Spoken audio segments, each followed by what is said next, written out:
Hello everyone, welcome back to TechTony. Today we'll continue building the base, the bunker base. I have uh, painted it since we left, so let me show you. I chose the concrete texture and then interior wood floors. Then for components, I chose it's called I need to open the tab here, Retro Future Armor. And because it's a very shiny metallic texture and looks very good. But we've created a very nice entry here. Let me turn off the HUD. We already have gravity generators. We have installed lighting as well.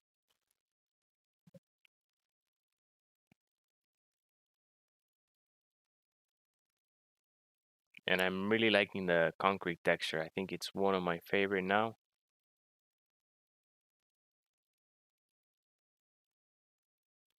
Then I have updated the cryopod area to include two storage containers, and this is our connection to the um, surface of the planet through conveyors, so that we can also connect a remote mining um, facility, a few refiners that are going to be processing using yield modules. But let me show you upstairs. Sorry, we have updated lighting.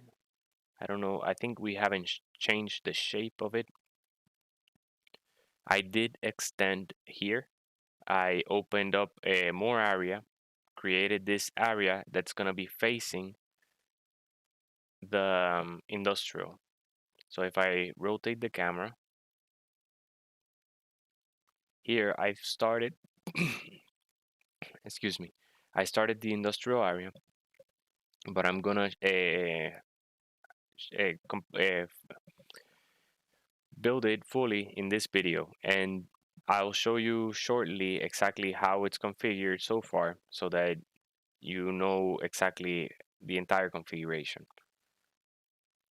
Next, over here, we install the gravity generator on the right and pretty much just colored these blocks and installed lighting, which is very nice because conveniently these lighting blocks, the interior lighting is more bright and has a wider range than the corner lights. They're directional, but the interior light is kind of like a sphere. So it is actually creating a lot of light on the bottom floor through the um, through the ceiling. But yeah, it boosts the effect of the corner lights inside the first floor compartments. We're still in space, but we will build this in a surface. So let's get started.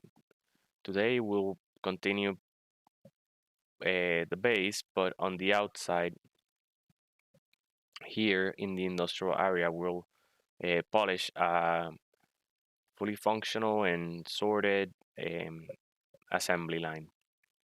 So I started with two refineries, both installed with yield modules, and all it is let me go underneath the base. One conveyor port from the cryopods, which is the closest port to the ground, and then extended through conveyor tubes to a in sorter that goes to a conveyor connected to the first refinery. The second refinery is connected to the first refinery, and we can always extend and connect even more refineries. So if for example, we have a ton of supply, we can always extend this and then process it. And then once we're done with all that ore, we remove the extra refineries and refund our PCU. Next, this conveyor port works as an in and an out. So one entry into the refineries, but connected to two sorters, one at the bottom and one on the left side. one in, one out. I noticed that this out sorter is not connected. So let's let's equip a conveyor. Here it is.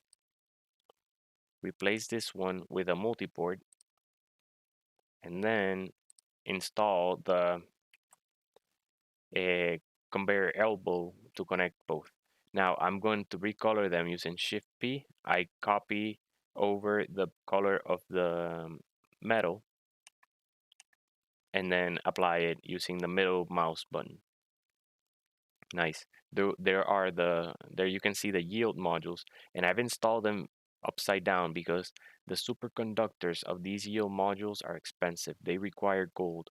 So if anything falls, I rather it fall on the refineries than on the yield modules.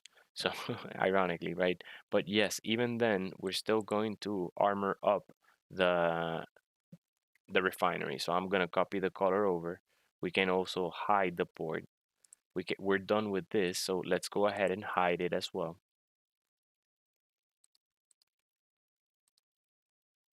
Completely. And then you can see here, there is like a corner. So let's switch to the light armor sloped corners. There and there. And that way you bring it down a level. It's like really continuously bringing down the ceiling one level down. Um, and now I'll stay at this level. I'm not gonna go any further. And then I'm just gonna cover it using concrete blocks. I'm gonna put concrete blocks here.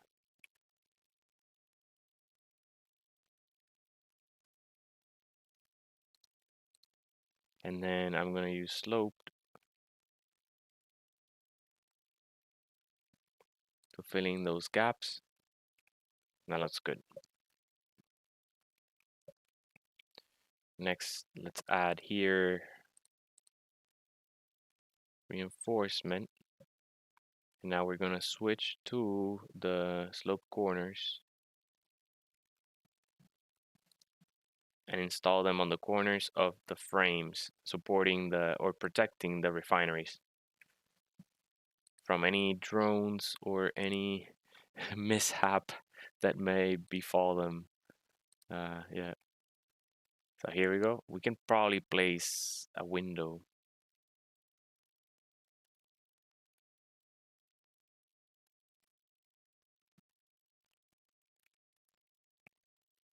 Yep, absolutely.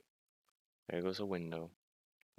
So G, window. It's gotta be the 1, 2s. 1 and 2. Window flat.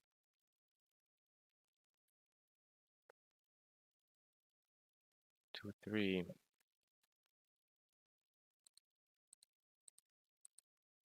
That's fine. Very nice. Functional refinery. Next, let's clean up this area.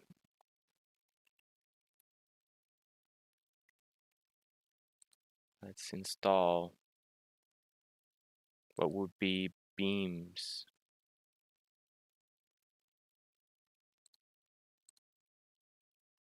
And then use the slope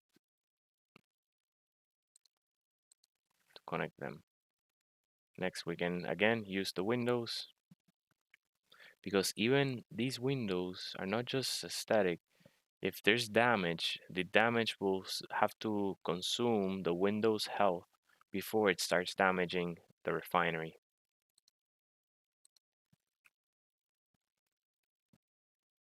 So here again,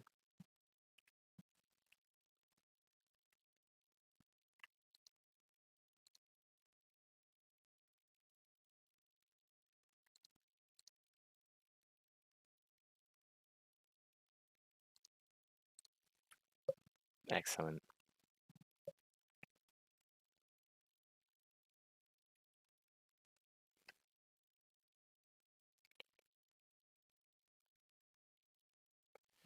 I'm thinking. Okay, no, we're gonna hide this. So G catwalk,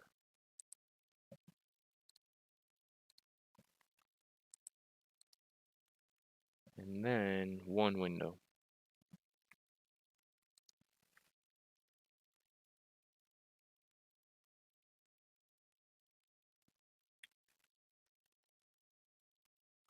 Let me see how the catwalk will look.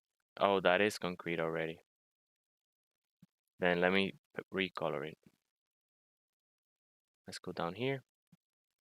Then copy this color. Gotta have a block out. Copy the color. And I also want to apply it to the windows. Concrete windows don't make sense, but it's the frame. The frame becomes metal and it's shiny. It's very unnoticeable, but I like the detail. There you go. It looks smoother, a smoother frame.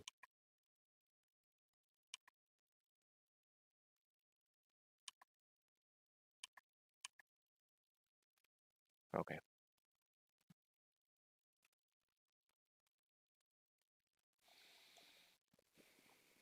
Or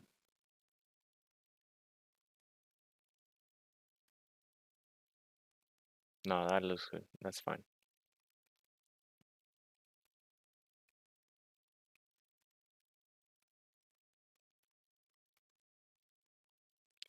Next, we need assemblers.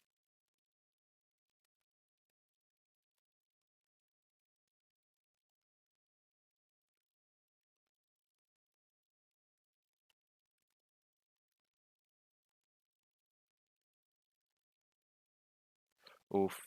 The assemblers can be hidden away, not even visible, completely underneath the base.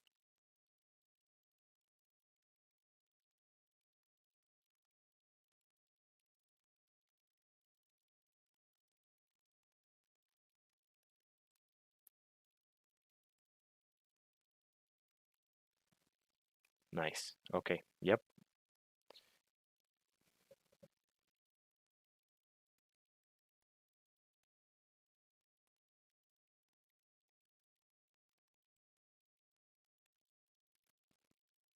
I'm thinking hydrogen.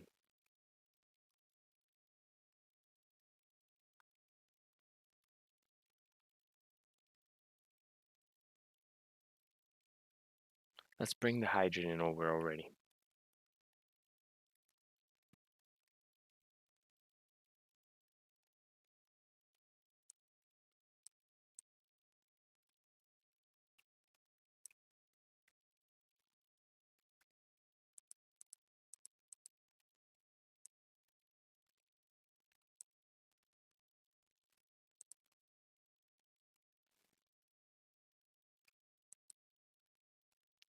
Cut. We're cutting the hydrogen module out.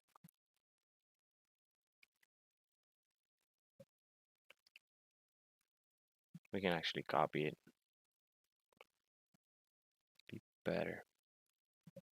Let's rotate it. Extend it so we can see what we're doing.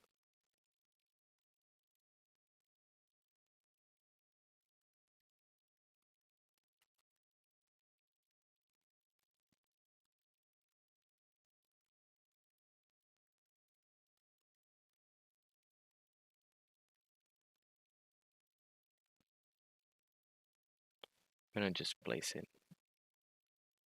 nearby. And I'm gonna shift copy this color, and now I'm gonna control shift and mouse, middle mouse, and apply it on the entire thing. Okay, now I'm gonna copy the metal. Yeah, I want to paint the module now that it's separated. It's easier. Shift P, copy it over. You see, because I can get underneath.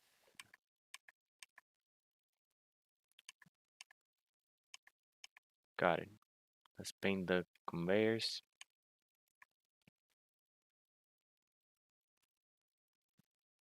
And inside, we have a LCD module we can paint.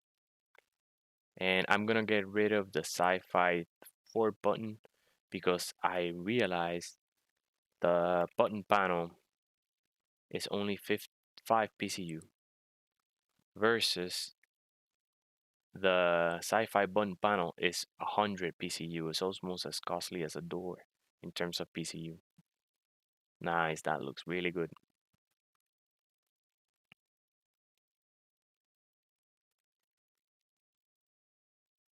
G. So here,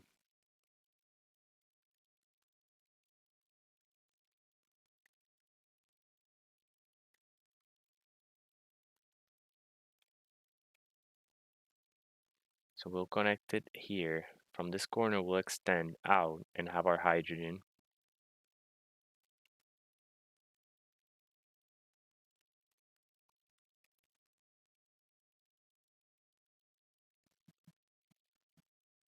And behind it, we'll have the cargo.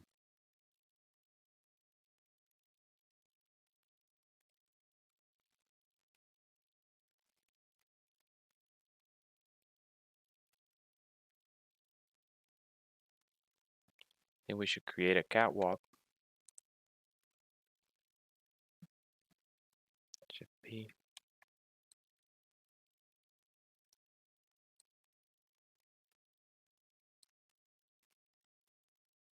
Nah, people can walk and save. We can save the PCU and it'll look cleaner.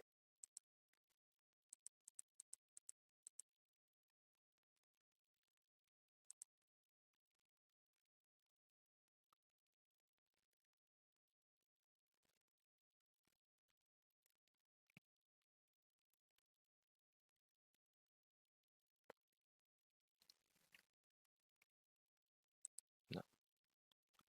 Okay, we're gonna use a slope and create a corner.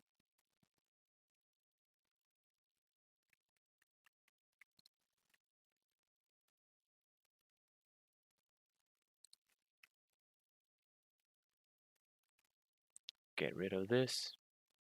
Do the same here.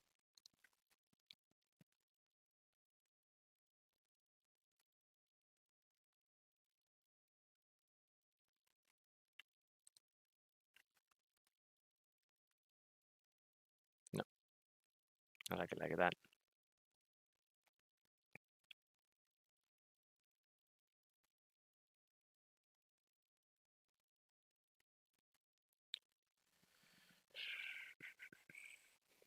Okay, so we have, let's count the blocks.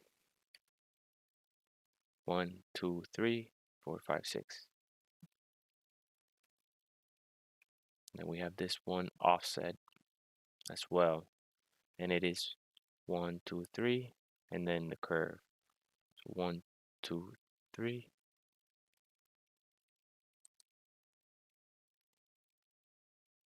And then the curve.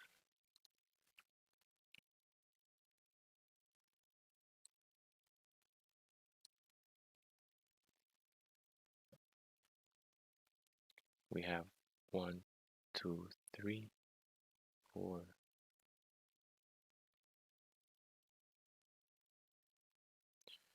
4 on each side.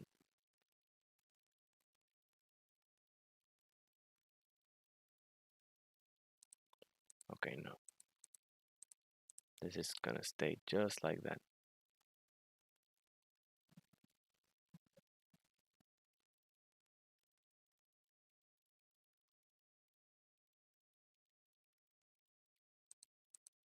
This can be improved.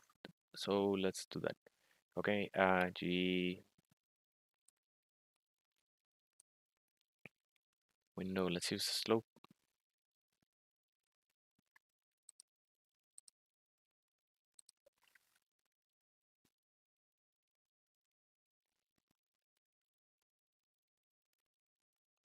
And we'll leave it like that over here. Next. So I think the hydrogen is gonna be the widest of it all. I'm gonna set it behind like this.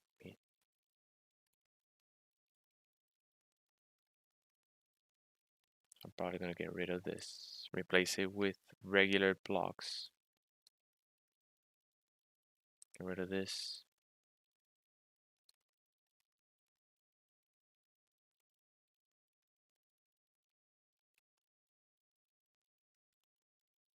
And these are gonna be armor blocks.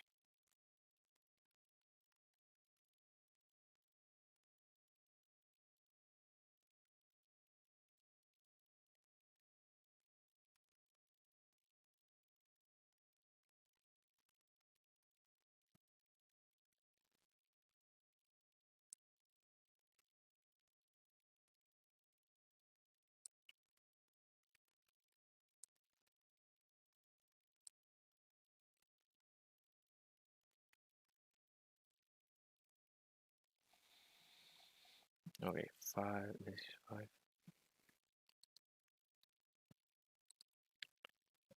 And then armor blocks completely cover the hydrogen, just to make sure. There it goes. That's the frame.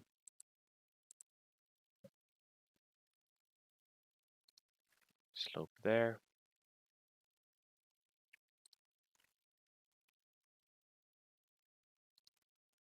And there. And then we have 1, 2, 3. 1, 2, 3.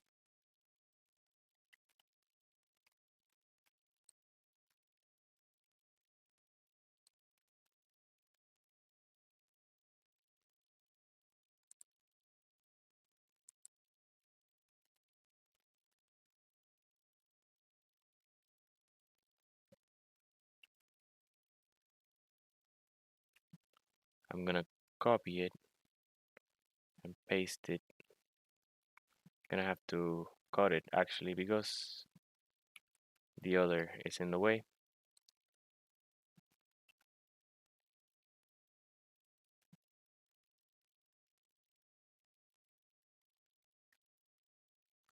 And I'm gonna try to get it centered. It's pretty hard to see, and I think it's all twisted, so I'm gonna, there we go.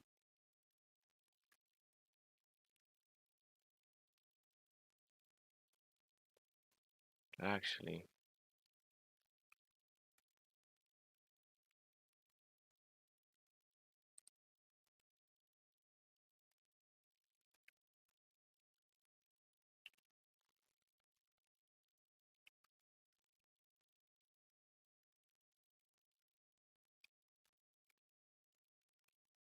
there we go.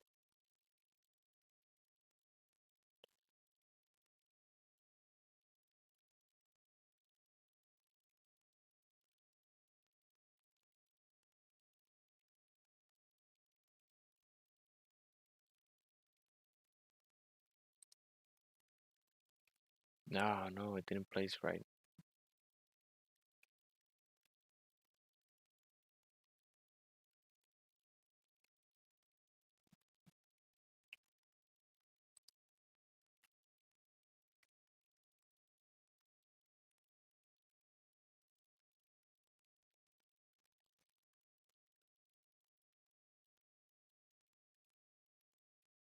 Okay, I think I know why.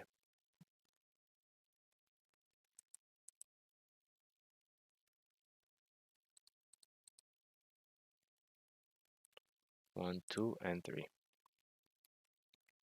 Just place cut armor blocks and paste them into also armor blocks. That should do the trick. There it goes. Okay, that looks good.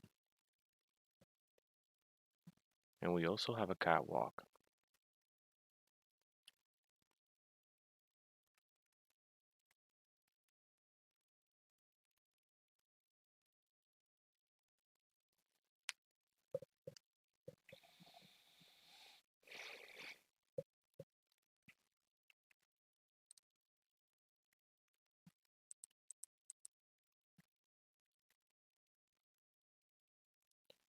All right, checking it out.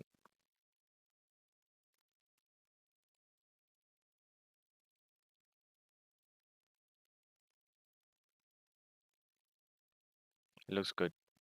Now let's connect it. We can get rid of all these conveyor square ones. Shift P. They cost the same in PCU, but the tubes cost less resources. So I think people are gonna enjoy that. Okay, I appreciate that. I mean, they're here. Conveyor. Okay, that's all free flowing. So we shouldn't have a problem recharging tanks or anything like that. Next, we need assemblers. I think that the assembler should go then this way. We can get rid of this.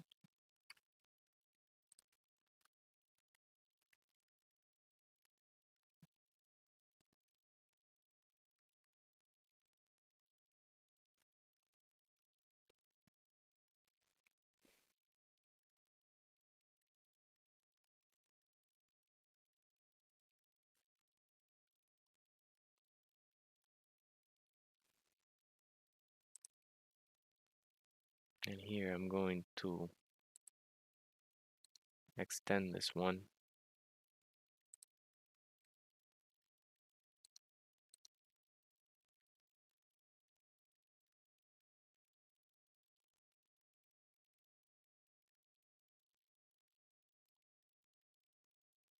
That way I don't necessarily have to build so many conveyors. It's still free flowing here.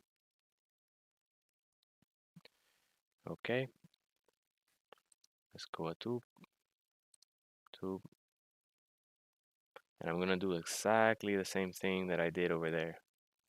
Even in the same direction, looks good. Yes, yes, I like that idea. And then we're gonna need a conveyor here, and then one tube up,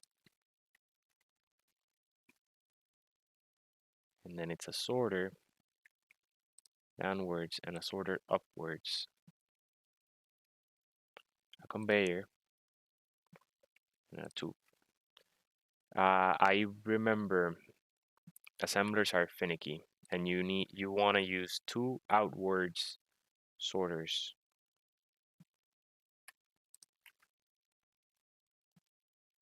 One for components, hand tools, oxygen bottles, hydrogen bottles, and ammo on drain all. And then you want another outward free-flowing ingots, no drain all. So that you can remove ingots from the assemblers when they clog up without having to alter any of your configurations. Okay, so that done. Let's name them bunker assemblers out ingots.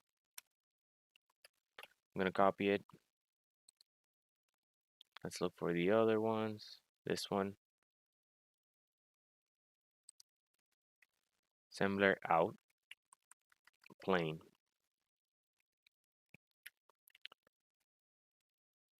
And this one,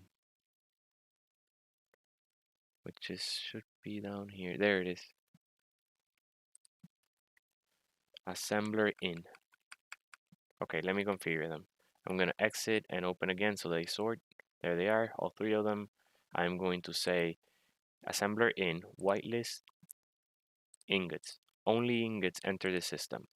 Outwards, regular outwards, whitelist, ammo, components, hand tools, and then oxygen and hydrogen bottles.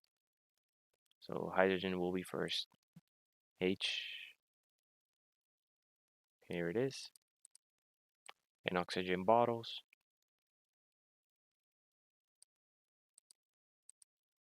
Okay, now ingots, you want it to whitelist ingots so that you can free flow ingots. They're not gonna drain because of this one, the regular drain all assembler,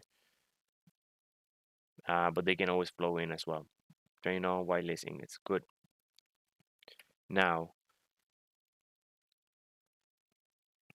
from this point, we're gonna build our assemblers.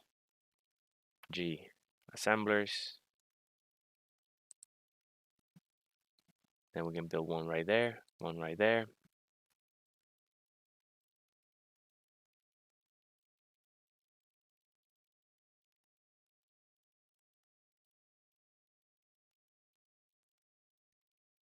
I'm thinking.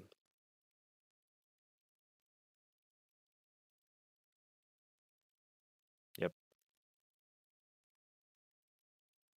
I don't want it to be so large. 4 wide. The refinery is exactly that, 4 wide. So it would be even proportional. Okay. So what I'll do is I'll use conveyors. G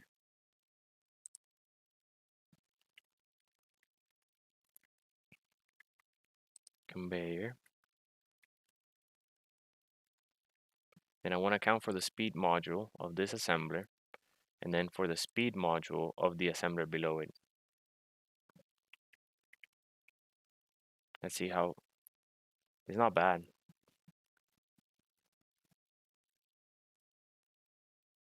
You still have to dig a little bit for the speed modules.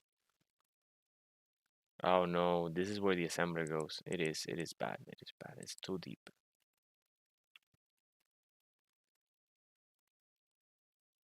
What if we change the configuration?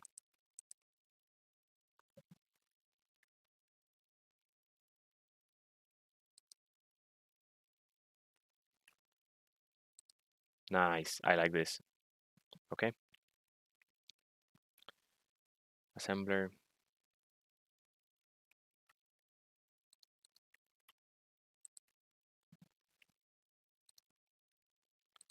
And one there.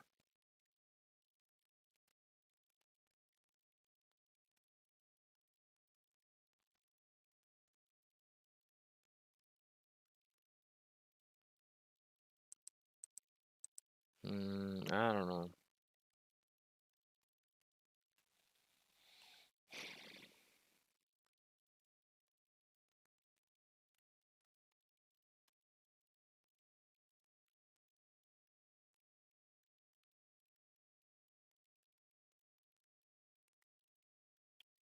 Okay, I'm gonna try something.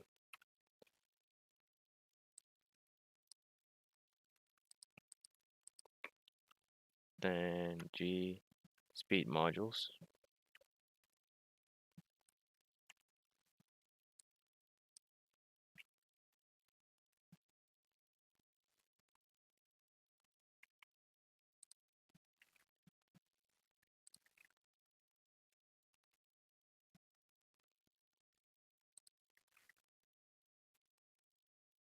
Gonna wrap these conveyor in speed modules so I get this hopefully very efficient layout for assemblers. And I can fit 4 assemblers.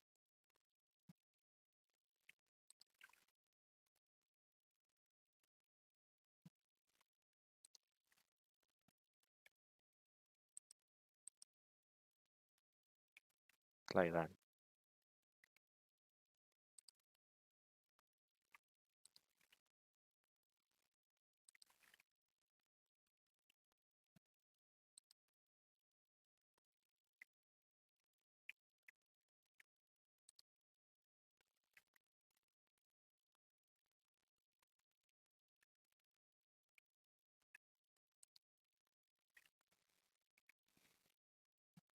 Okay, just placing the final speed modules.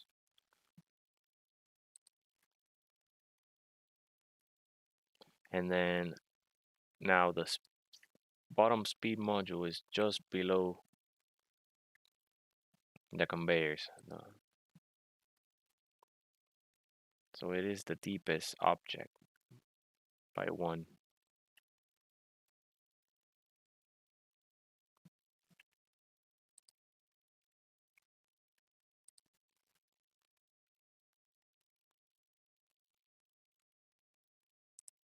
Can get rid of that conveyor. Let's connect it over here.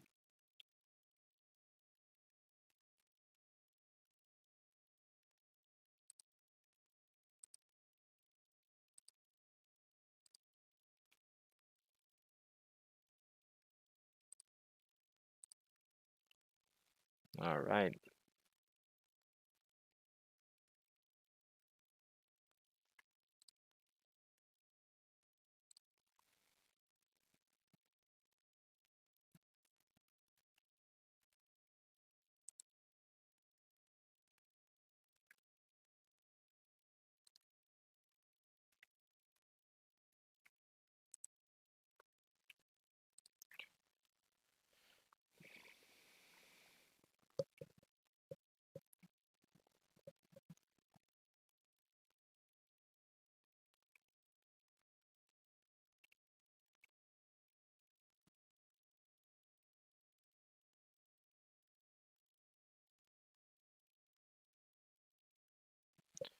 Hmm.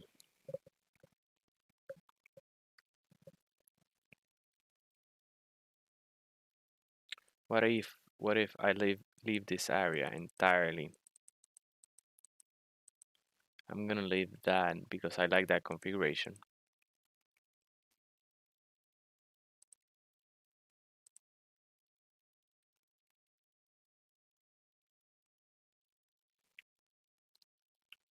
Okay.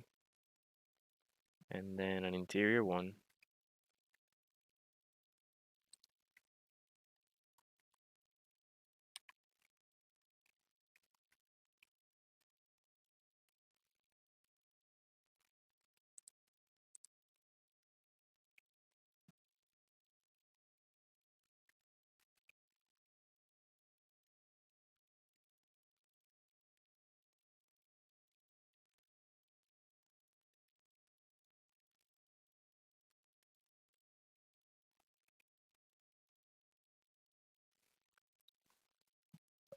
I can probably build this underground.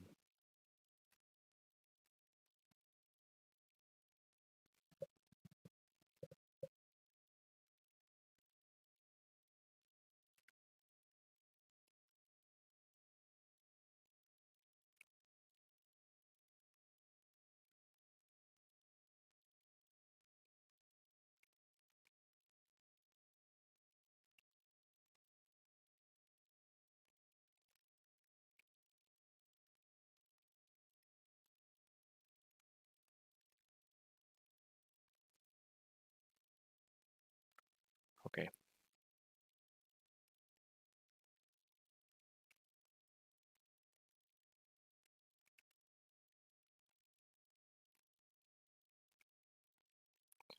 Okay. I'm gonna do the cargo, and then right here where it's widest, I'm gonna place the assemblers facing down.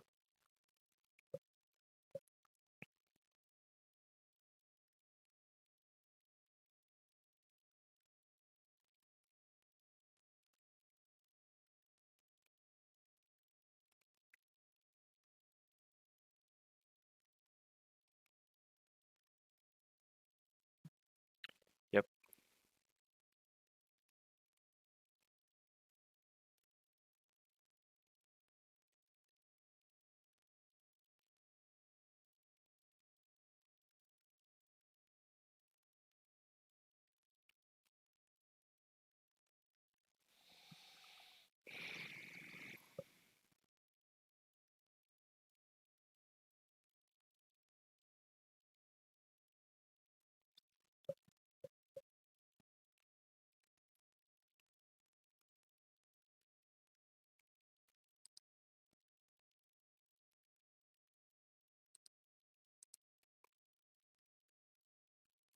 Okay, I'm gonna use the metal.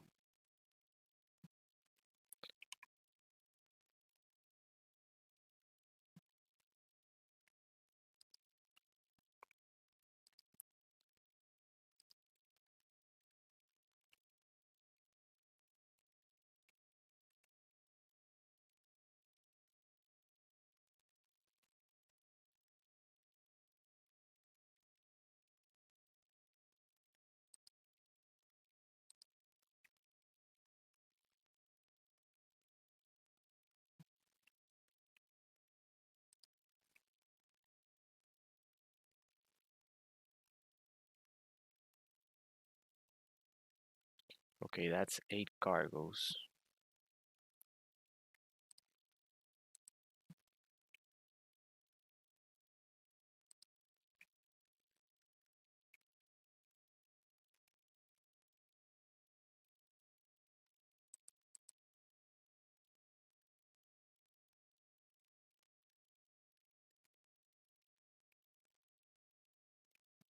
And here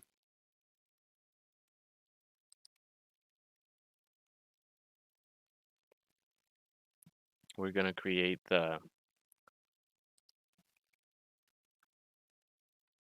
assembly extension.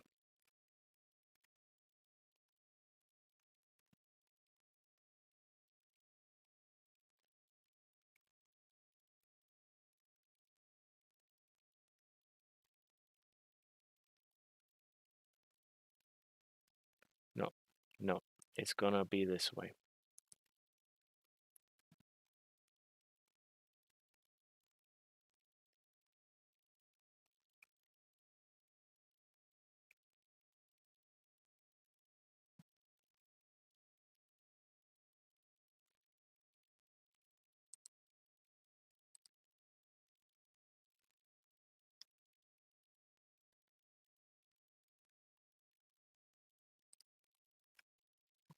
Okay, let's paste it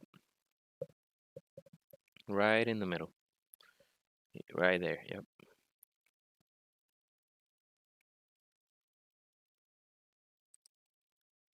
It's a perfect size actually. And it's at the perfect depth of the large cargo containers too.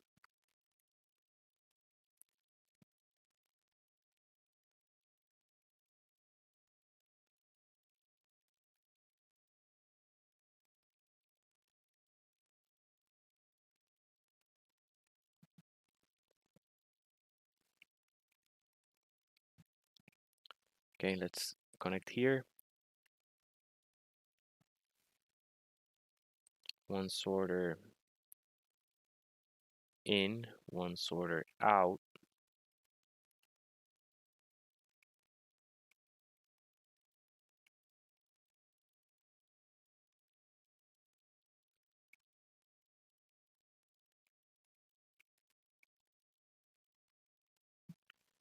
Okay, let's get an elbow.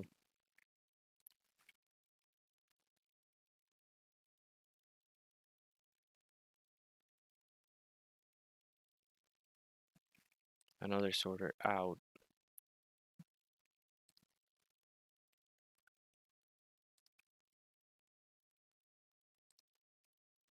Conveyor.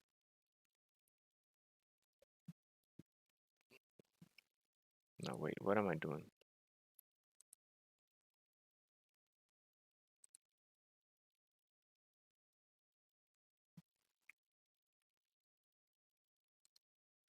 Okay, like that.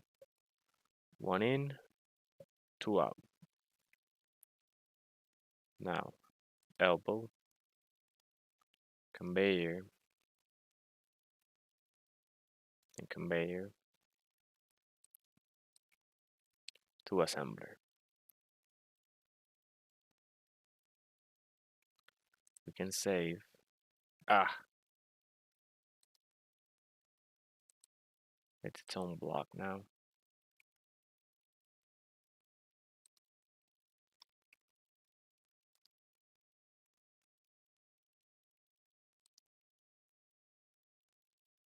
Okay, there.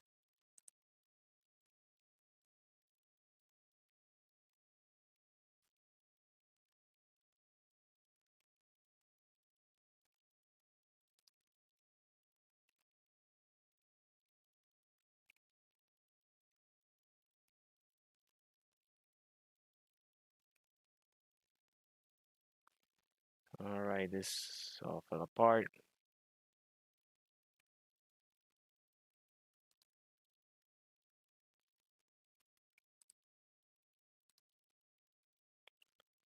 Okay, let's cut.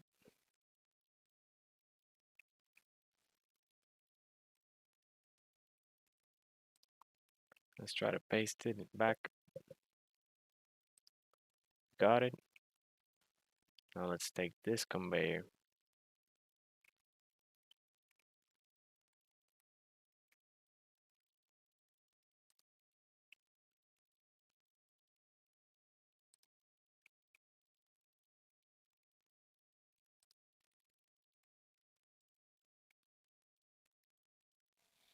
Ah, we moved it outwards. One, Okay.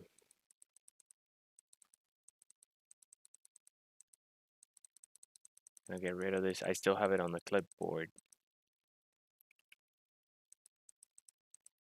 So I'm getting rid of this so I can place another.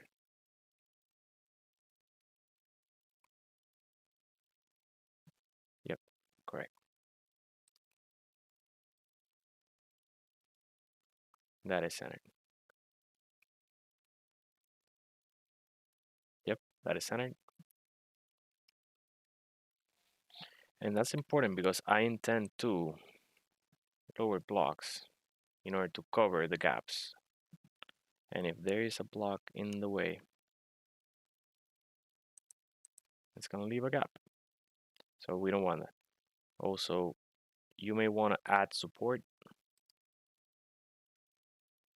so that people are not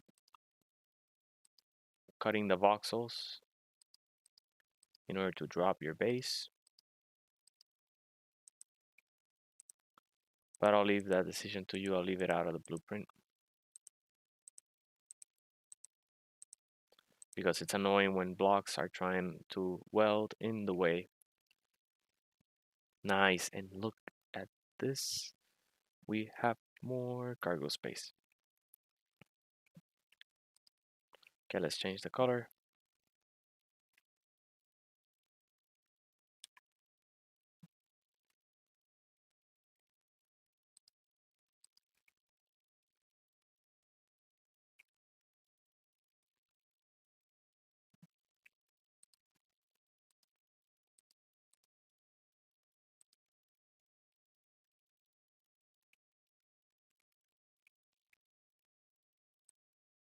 Okay, that's enough. Can't go any further. But that is epic, epic, epic. We have 12 large storage cargos. We have 8 hydrogen tanks, and we can always extend it. I think we should extend it and have here more hydrogen tanks. Maybe, maybe not. Let's see. I think it's fine. We can always place them underneath.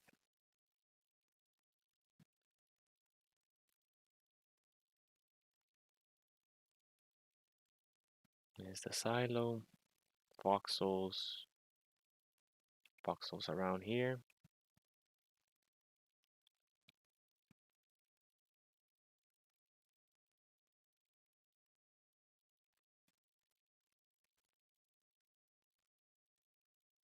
I think we only need the printer.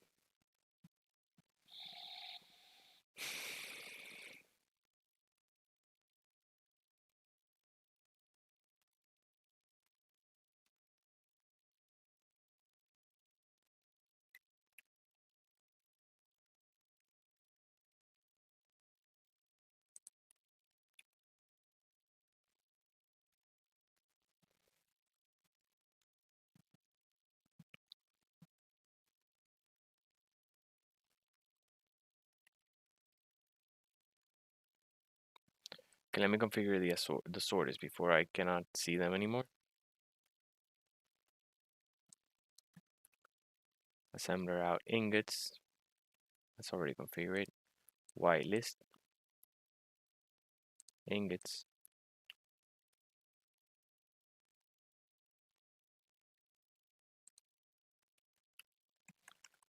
Regular out is gonna whitelist. Hand tools.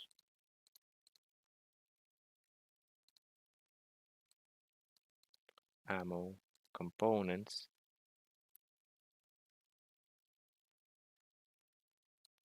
Hydrogen bottle.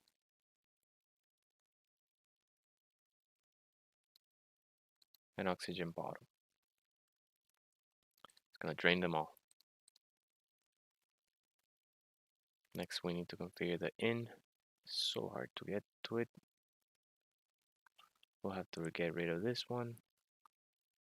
This one is not the in.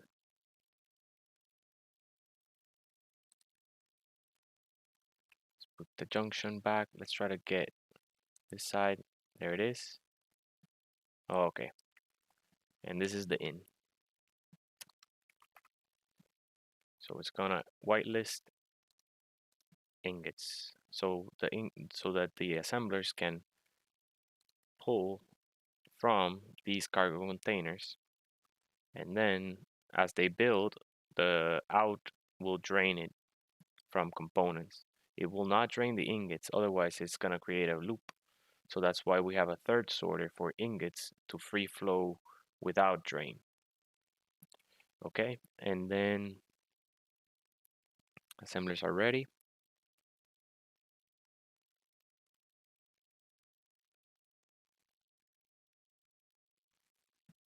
Refineries are ready. We gotta find which sorter is which.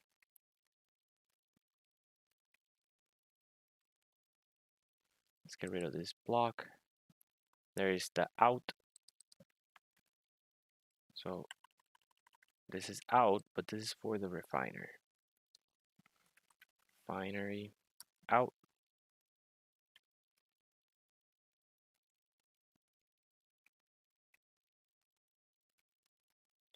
That means this is the refinery in. So refinery in is gonna whitelist. It's just gonna blacklist stone,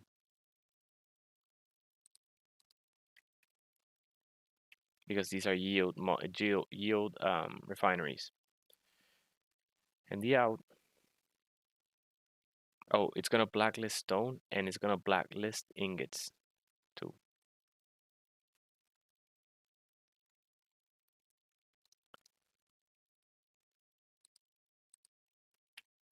Because the out refinery, I mean the out assembler, is gonna have to drain ingots out. So it's gonna whitelist ingots and drain them out. So the in is not, it's gonna prevent the ingots from looping because it's gonna blacklist ingots as well. So we can return back that armor block we removed. Let's recolor it. All right, it's looking good. We have a refinery. We have assemblers. Notice that the assemblers and the cargo are underneath the base. That's a purpose for raid. You don't want them to destroy your assemblers or your cargo, because enemies destroying your assemblers prevents you from repairing as they damage things. So since this is going to be hidden underneath the base, they're going to have to dig around and try to find what's underneath or where the assemblers, where the cargo is, things like that. And it just consumes their time, allowing you to attack them and defend the base. And another tip is to have multiple connections, so that if this conveyor port gets damaged, the entire assembler system is not offline. So like for example, throwing an entire conveyor from here back to the one where the sorter is, or something like that. Just connecting multiple routes.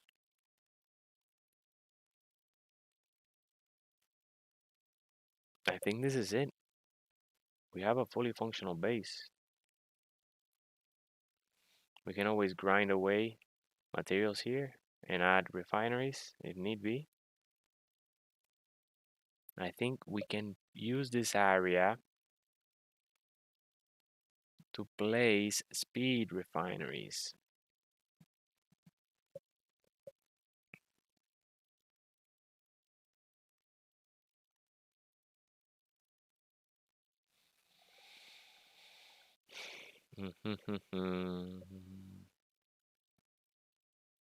Let's see how our PCU is doing.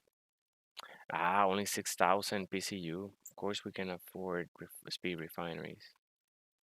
People are just gonna arrive with stone. So Don't like let's not just expect people to dock and only have you know like the pure ores. Let's allow them to deposit some stone and we'll process it. Okay, 9 should be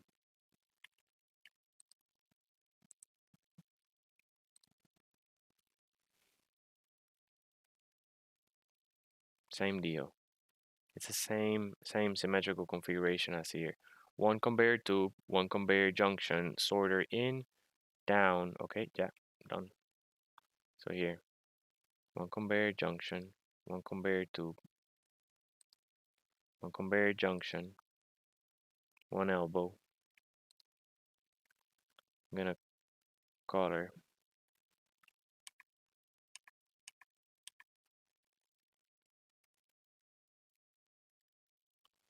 and here, one in, one out. Simple as that. And then one junction here and an elbow. There. That's it. Okay, so now, why is this one so different?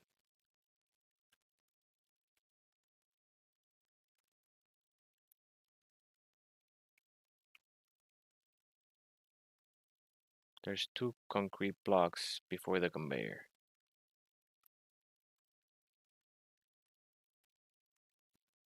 There's one concrete block before the conveyor.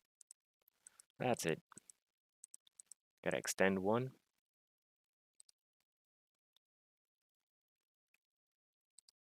Conveyor. Elbow. You see, this is why I do everything in creative first. Get the blueprint. Conveyor. And then elbow. Actually, no. Vice versa. Conveyor. And elbow.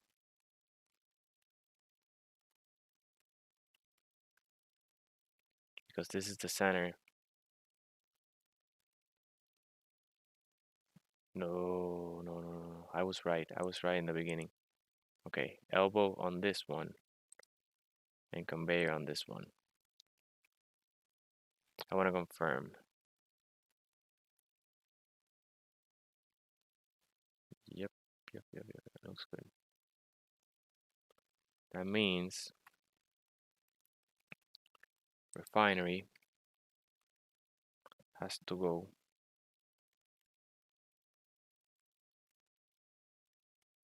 like that.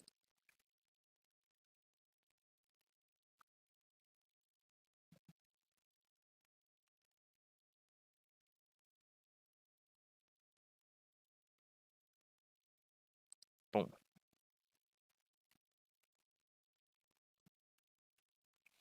Let me confirm. Yep, it is attached. Sorter in, sorter out, connected to one conveyor. Okay, this is bunker refinery in. And now we have speed and yield. So I'm gonna name it S for speed.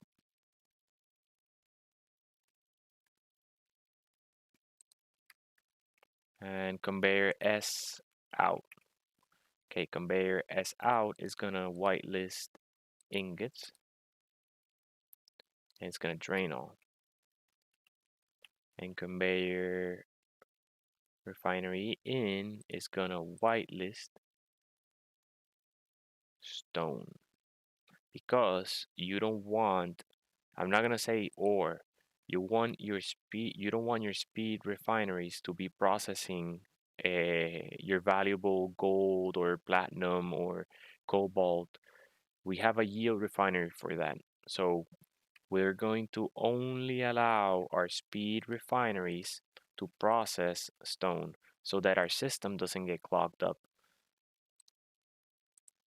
And that way, if you're running low on like silicon and those kind of materials, you don't need to fly out to get them. Just put up a drill, gather some stone in your base, within the safety of your base, and let your speed refineries process it for. But at that point, you can use your yield even on the stone, but it's a rare case. Okay, we have them configured. Now, oof, check this out. Before I completely seal these speed modules, I'm even gonna remove them for a moment because remember, we just placed the speed modules of the assemblers and they're not really grouped. So let's go ahead and then control panel and let's type assemblers. I already named the in and out sorters by assembler. So now I can group them and I'm gonna say, I'm gonna even take the moment to say bunker assembler main. And then here I'm gonna say assembler help 1, assembler help 2, and assembler help 3. Okay, and these 3 are gonna go on cooperative mode.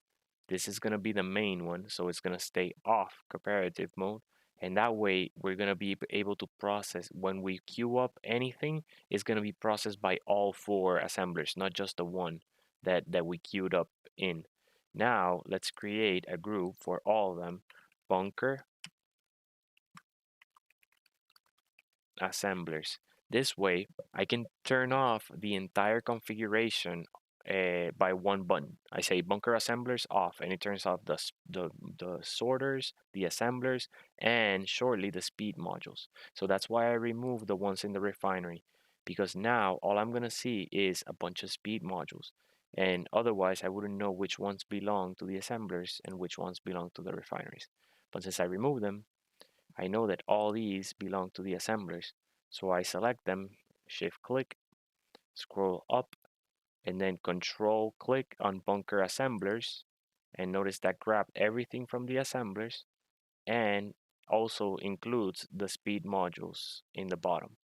And now I just hit save on the group. At this point, I can um, select the speed modules and say hide them from toolbar, hide them from terminal, and then I can, let's look at the assemblers here. I can look at the sorters and I can say turn them off from toolbar, turn them off from inventory, turn them off from terminal. And then I can look at the assemblers and then I can say turn them off from toolbar because now I can control them as a group, and then turn them off from terminal, but leave the inventory available so I can see when they clog up. Next, I'll figure out the vents later, but that's good because now when I place the refinery speed modules, I'll know exactly which ones they are. And don't worry about the speed modules. They consume very little PCU.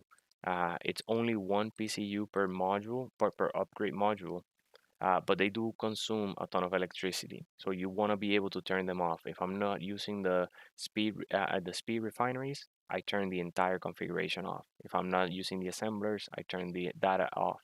So like that to save power. Next, that is done. Let's configure it. So control panel. Okay, let's rename the refineries. This is bunker refinery S1. I'm gonna copy it, and this is bunker refinery S2. Okay, now let's group.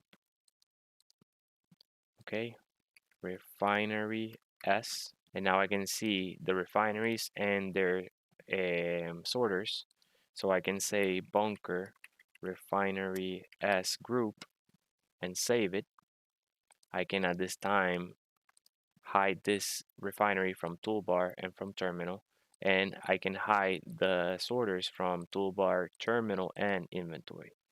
Next, let's go back. Let's select the refinery S group and then scroll all the way down to the speed modules, and then control click so that we add them to the selection.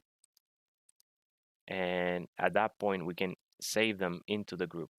Let's select them all and turn them off from toolbar terminal. And now we have our refinery S group fully configured. Okay, so now let's go to the other side. We know, well, we don't have to go to the other side because we know that the other refineries are bunker refinery Y1 for yield. I can copy that, and then 2. Awesome. So now let's see refinery, bunker refinery. This is for the yield because at first we only had the one. Refinery Y in, refinery Y out. Those are the sorters. Are they configured? They are configured. Okay, good. So we can say select all this and then say bunker refinery Y. Save that group. Same deal. Off toolbar, inventory and terminal for the sorters, and off toolbar and terminal only for the refineries. Next, we still have yield yield modules to group. There they are. Let's select them. Let's try to remove the search and then control click bunker refinery group. I want to make sure the yield module is still selected. They are. I can save the group and then only selecting the yield modules, turn off toolbar terminal. And now this is way, well, it's still cluttered, but we'll get there. It's way less cluttered. And we have a group for everything, for all the refineries, the assemblers. Okay, so now we can seal off the refinery.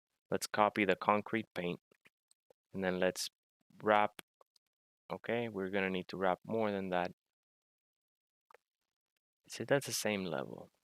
It should be at the same level.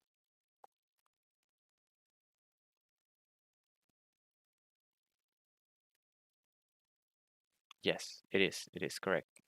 Correct, correct. Oof, phew. You imagine when you have to cut it, paste it, reconfigure it. It's not fun to do things twice. Okay, so let's fully cover the speed modules. And then we can cover the sorter configuration down here. Next, let's check. I want to check, okay, here, notice the curve here. So I want to emulate the curve on this side for, it's going to be this one. And then another curve like that one. We'll need a little triangle there. And no triangle here. I think no, not even that. Yep, not even that. At that point, we switch to the sloped armor blocks and then create a beam around the the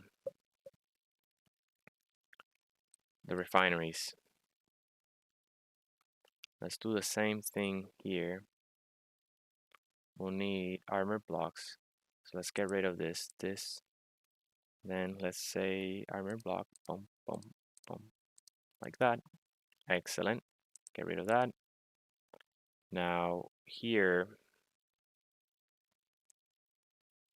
yes, correct. Here is where we have the corner.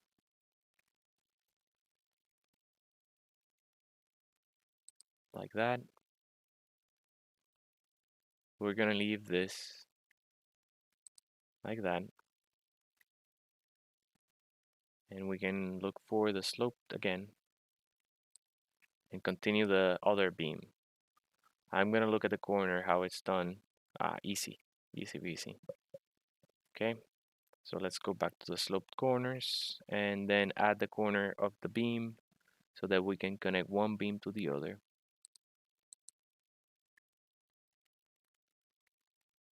Like that. 5 for the slope. Connect it. And then over here we'll need an armor 1 That, and what do I have here? I think this one extends a little bit too far. It's odd. It is odd. But it is symmetrical. Look, two blocks, two blocks, one slope, and then one block. It's odd. It's very odd, but I don't mind. We may be able to. No, I'm not gonna. Oh my. When things fall out of symmetry is the worst. I'm considering like leaving it like that, and no, let's do it. Let's fix it. Okay, let's put that there. Boom, boom, right there. That means this is hollow. Yep, definitely can go further. Why?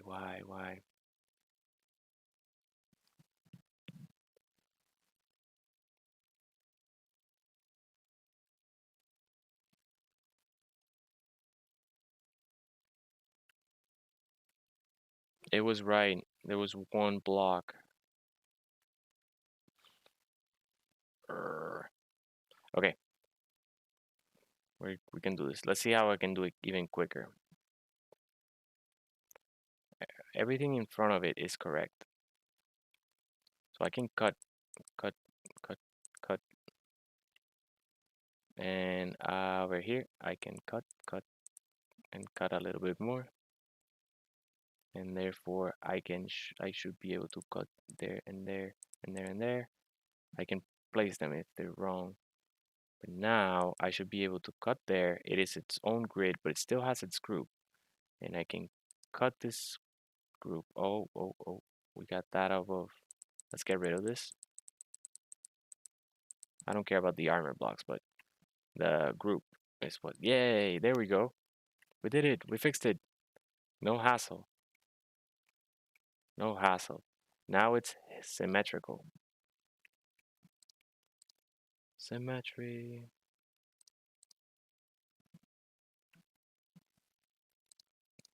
Excellent. Okay, let's switch to the slope. Extend. We'll need a corner, so I'm not gonna extend all the way. Then for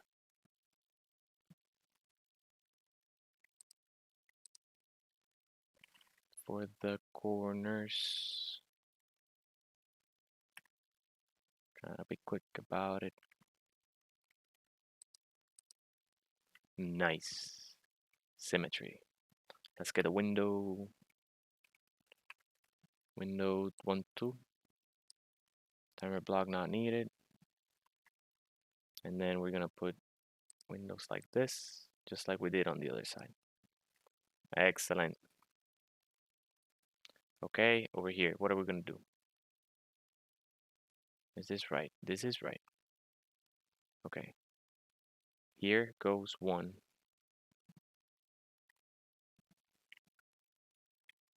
And then here goes another. No. It goes backwards. There's only one. There's two gaps. There's two and one.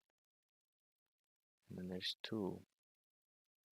Oh, I see. This moves further.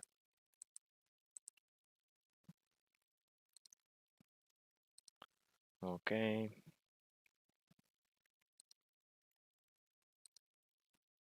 Can't remember my own blueprints. Oh my god. That's better. Yep, it had 4 windows. So there it is.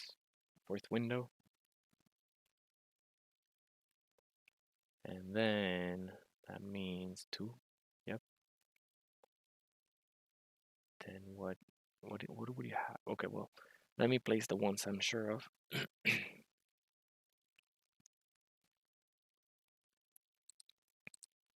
There.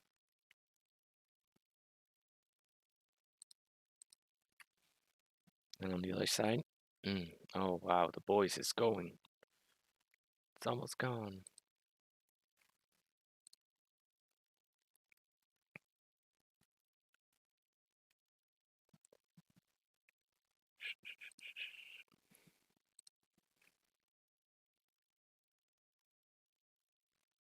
Almost done with the refineries frame. And these are important because they're not just for aesthetic. If a drone is flying by and falls on top of your refinery, it's most likely not gonna destroy it. It may damage it a little bit, but the armor block is gonna take the majority of the impact. And this is a station. So if you were very wealthy in terms of cobalt, go ahead and convert all these blocks into heavy armor blocks, and you'll be set. Uh-huh. It's symmetrical. It's symmetrical. And then over here, what did we do? Okay, so armor blocks all the way up, one column, and then window, and then two catwalks.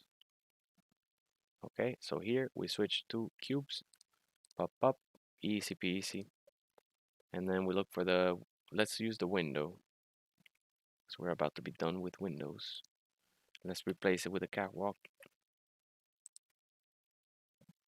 And we're gonna use this color, the metal one, because they're steel catwalks. They're wrong direction. That's the direction on the other side. So that's done. Nice. Very nice. Look at that. It looks like Tatooine, like a base built on Tatooine. I love it. I'm gonna, nope, nope, 6,000, well, almost 7,000 PCU. But it has 4 refineries. It has 4 assemblers, all with speed modules. It has plenty of generators. It has plenty of hydrogen tanks. It has plenty of engines. It has a small reactor. Speaking of reactor, that's what we're missing. We're missing a large reactor. But that's easy. There's plenty of room here for a large reactor. And you don't need any sorters or anything for those. G, reactor, large. Look at that. Anywhere. Right there. But these are important. These are like when people are fighting and sending out a ton of ships and putting assemblers to build new ships in order to send them off to fight the enemy, like they're gonna be draining your batteries like crazy. So and they're gonna be some of your allies are gonna be bringing in ton of materials to refine iron and all that, and more cobalt for the armor plates that they need to weld and everything. Uh, they're gonna burn through those batteries. You want a large reactor that you can, on those scenarios, turn on and like fully like deck out your production line with power supply. But this is my favorite creation so far, I gotta say. I think it's a beauty. Let's check it out. We still have to configure it. So we added the reactor. We have gravity generator. Oh, look how beautiful it is. Airlock. We have to program the airlock. So you guys are gonna see that if you want. I'm gonna have to do it. We have an entry here. This area will be perpetually pressurized. Only the airlock is the way in and out and depressurize and pressurizes. So if anything happens and you have to force exit, the only volume of air you lose is the one in the airlock, not the one in the entire facility. Okay? And then there's sensors everywhere for all the doors already placed, but we still have to configure them. Look, there's one right there. There's the kitchen living area, full deck with a bar and a kitchen cafeteria. So people could come up, get served, and then come and sit down, blah, blah, blah, yum, yum, yum, eat, and then put some music. We'll configure the jukebox. And then over here, once they're done with their engineering, they can just sit on a cryopod and log out for the day. For the people playing mods, I got a bathroom right here, and I got a shower over here for your stinky, stinky selves. Okay, so here, besides the cryopod, you can probably add a whole nother line of cryopods if your faction is that big. But there should be space for everybody. Next, upstairs, we have generator room, battery area pretty much to fix. Like I stashed a bunch of functional generator, oxygen, and engines up here in the second floor. You can hide them away with catwalks if you wanted. I left them like that because I know that I'm gonna be wanting to weld them or fix them or do something, so I leave them like that. And then over here, two control panels so that people can control the turrets in the surface. I'll leave you to place turrets. There's no turrets. There's no turrets. Okay. Luckily, our conveyor system is in the roof. So finding ports for turrets should not be an issue. All right, but yes, don't forget your turrets. Oh, and I noticed these chairs are made of concrete. So I'm gonna copy the metal color here and I'm gonna paint them metal and the light too. Why not? That's better. And this light too. And the chair, the stairs already metal. Everything here is metal. Yes, it's metal. What about the light? Your light can be metal. Your light can be. I'm that tedious and attention to detail, man. I like detail, especially when I like the design, when I'm so fond of the creation.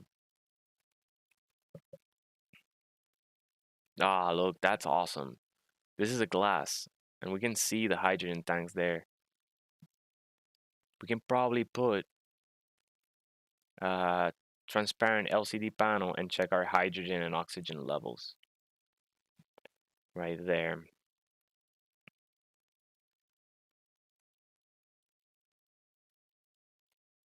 I love it. And we're gonna build it. We're gonna build it down in the bunker in Pertam. And I'm gonna build a lot of these. This is gonna be my go-to blueprint for sure. Look at that. Look at that. It's amazing.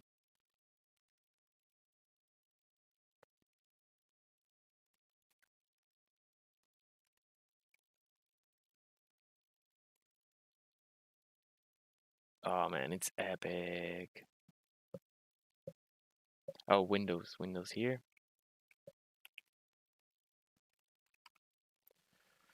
Windows 2 by 2, 1 by 2.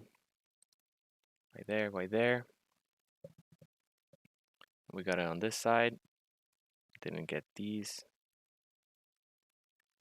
You shouldn't worry about windows. Windows are like 1 PCU each, so it's nice. Very nice.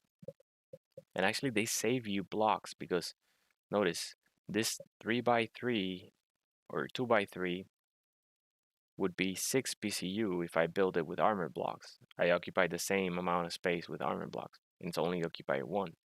So it saves you blocks and PCU.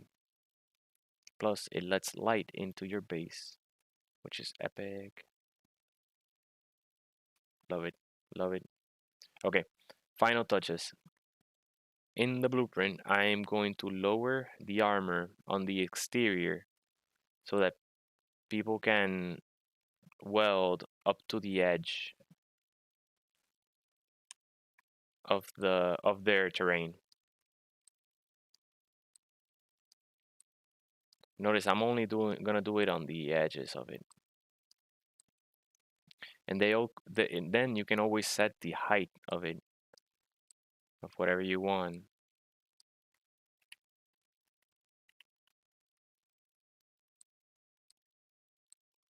And you can also lower the stairs 1 level downwards to give people a little bit of leeway so that the edge of the stair is not like outside the voxels, outside the terrain. Nice. And it seals it. These walls seal with the cargo containers, giving them support.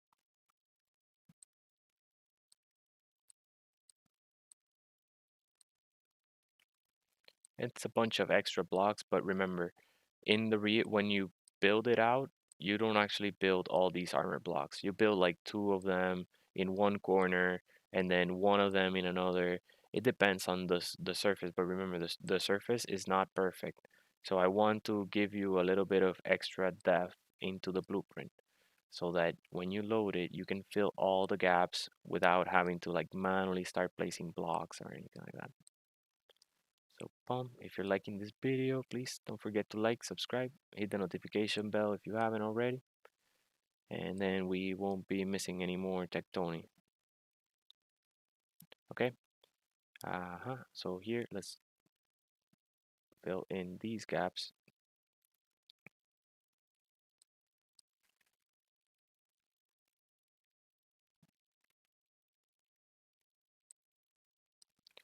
And then we can also fill here.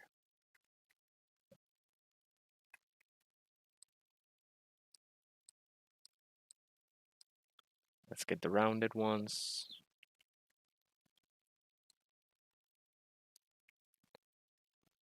Okay. Oof. This structure looks epic.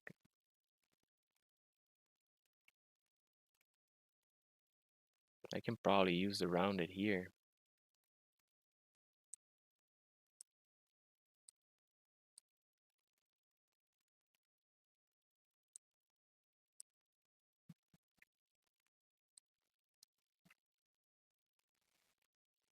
Nice. And here.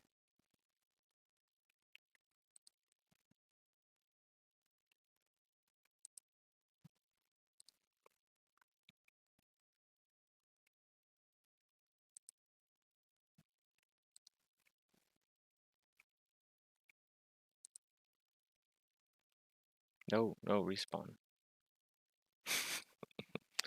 Don't you hate when that happens? Okay.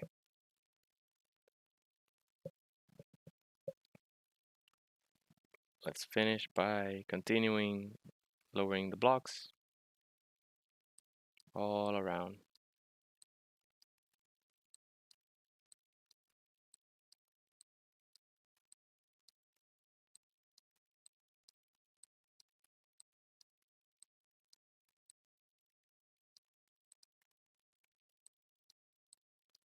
I'll lower those rounded corners later, but I already have the block selected, so saves me time to just keep placing the square ones. I'll come back and get the rounded corner. But that's how I always leave certain blocks empty behind. Every blueprint of mine has an empty block or two. Although I think this one is pretty spot on. I used to build everything like really tight in a very confined space, and after I built things, it was very hard to fly around and check that everything was correct. So I always would forget something, and then it was a nightmare to get in and fix it, like a looping sorter or here we go. Keep going, almost around.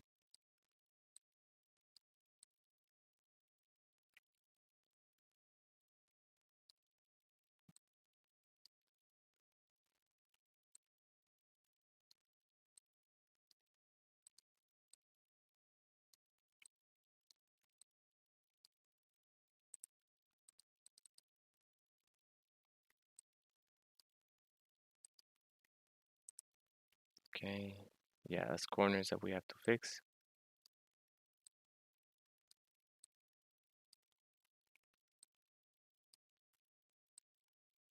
I'm so glad the assembler fat sits perfectly. Look, on all four sides is like the perfect placement there, right underneath the cafeteria. Okay, it keeps going. Yay, we reached the end. Now we need, okay, this one, yeah, that looks good. And then this one is a rounded one. Switch to the rounded one and place these that we were missing.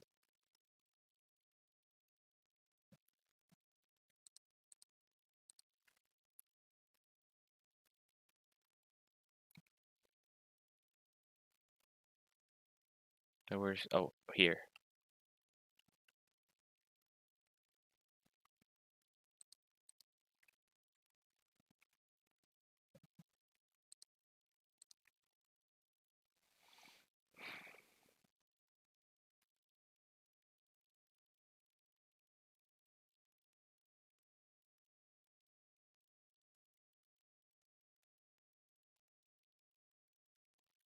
Oh, so epic. Okay, stairs. Let's lower them one further.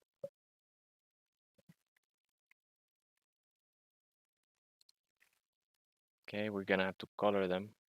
There are no more stairs. Those are the only two stairs in and out. Let's copy this color, apply it on the other side, and then Shift P. I'm just going to extend the cement.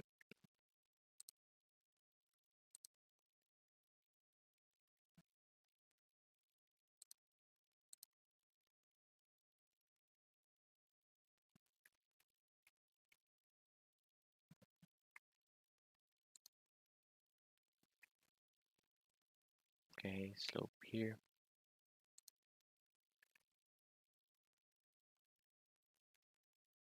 I think we can leave it like this.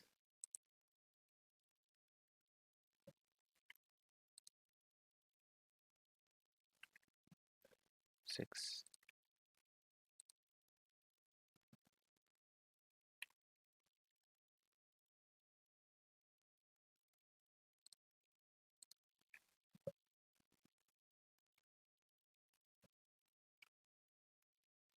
Let's repeat.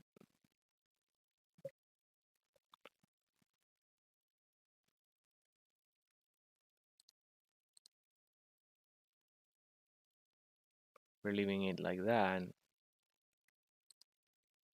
Adding this. Then one armor there.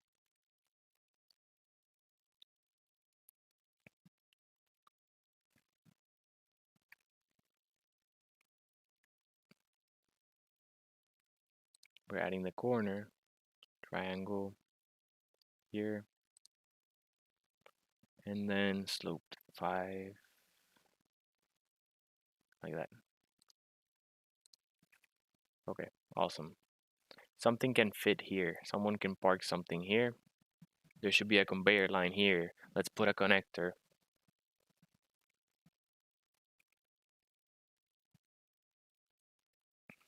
How big is the welder? Let's bring the ship welder. Where is it? We can get rid of all this.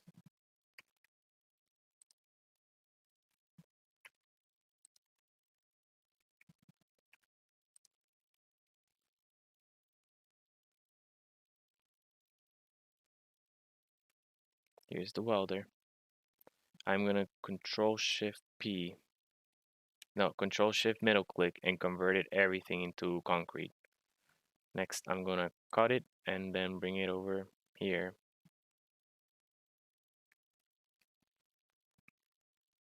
Oh, we have a nice area here.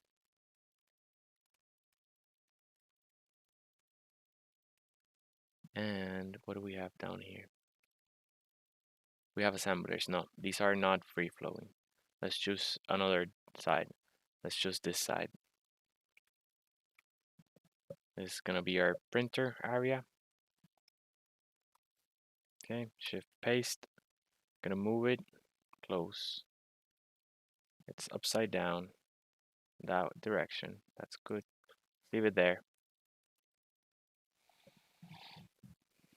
Entonces, let's. It's gonna have the.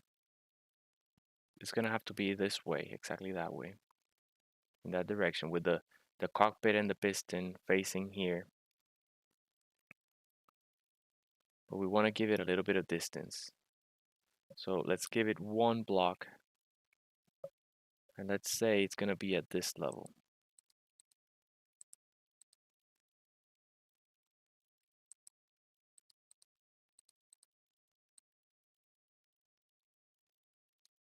Excellent.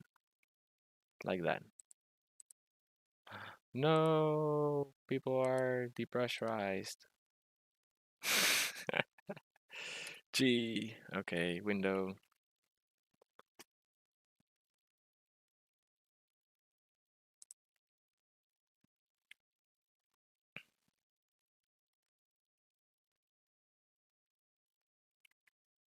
There we go.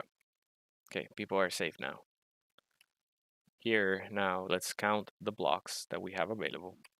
1, 2, 3, 4, 5, 6, 7. Let's see how wide it is. 1, 2, 3, 4, 5, 6, and 7. Is that meant to be or what? Okay, let's see where the port is. Let's get rid of all this. Let's get rid of this. Here's our access. And I'm gonna go from this port, G conveyors, boom, and then a tube,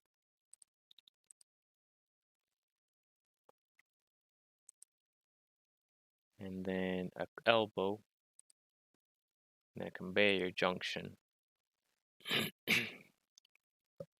No, no, no, no. One more tube, and then another elbow, and then a conveyor junction. Let's put the armor back.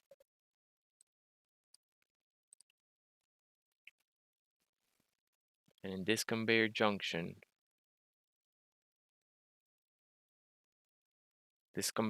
will be this one right there. So let's get rid of these two. We need to get rid of these two? No, no, we need them. Okay, so let's get rid of this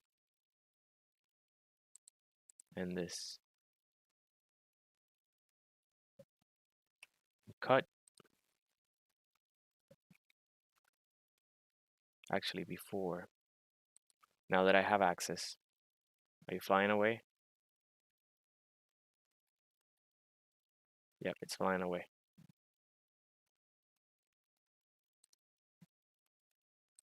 Okay, it's not flying away anymore. You also don't want it to crash into the bunker. That's why you also create blueprints all the time, as often as you can. Okay, let's convert all this into retro future armor.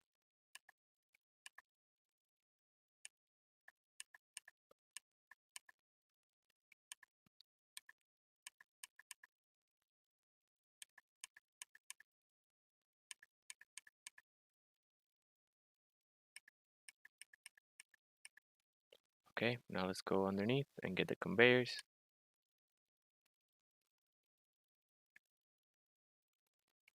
Let's get the final two conveyors, and now we can cut it. Okay, cut that. And where are we gonna paste? There.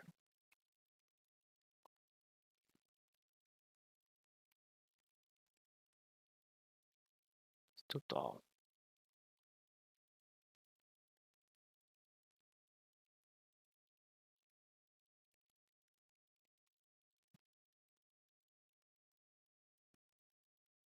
Yeah, can we lower you?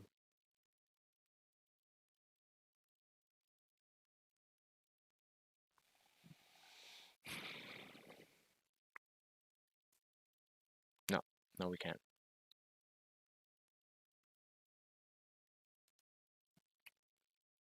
Let me confirm it's connected. It is. We cannot lower it because the piston would be raised, and therefore we would have to then add more pistons to the welders, which is a lot of PCU, and we were not going to do that. Rather, place a stair here. Let's rather use a graded one, like that. And then let's use railings.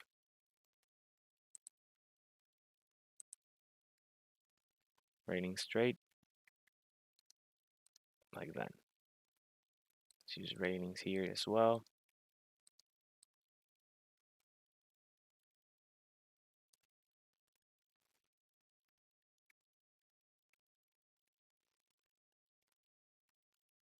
I think over here we can get rid of this line.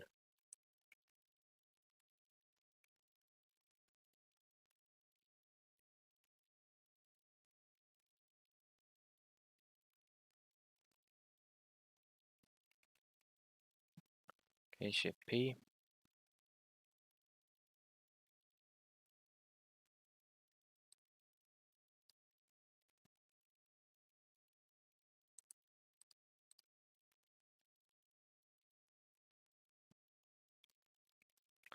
Hmm.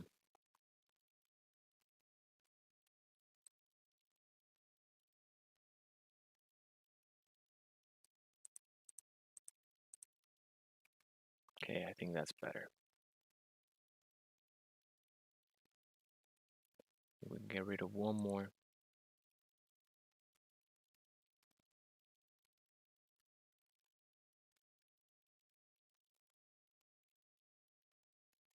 And then here, same deal. Get rid of this corner, like that.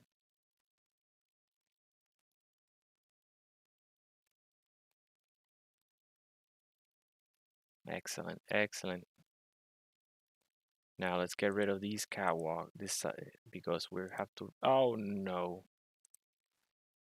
This is why we configure things at the very end. You always get rid of a functional block when you don't need to, and makes a whole mess. It ruins the configurations. It breaks the groups, and it's no problem, but extra work.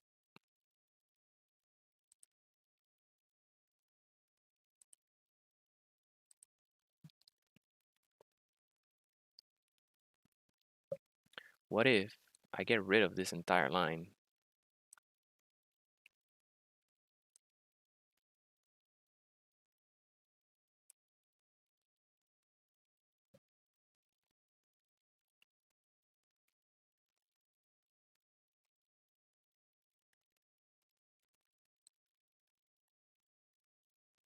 Okay, this one is gonna raise.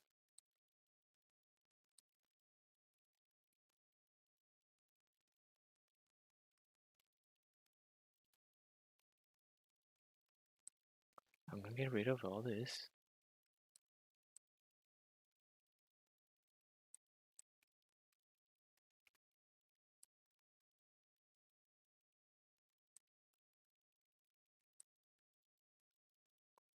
Get rid of that.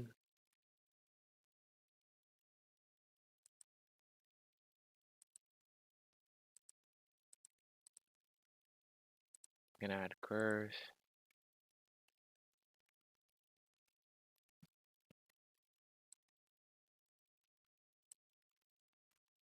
That's better. G welder. Boom. Shift P. Then paint it. Good stuff. I like it.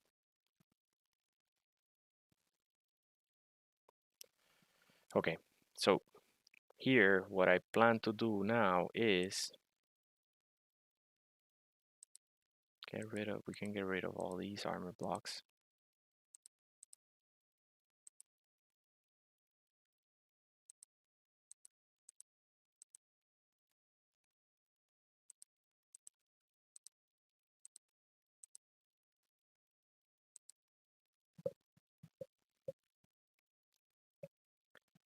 G armor. Shift P to copy the color, concrete.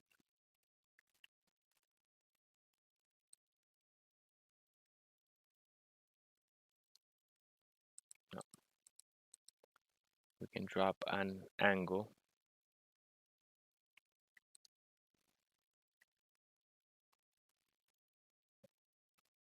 Then graded stairs.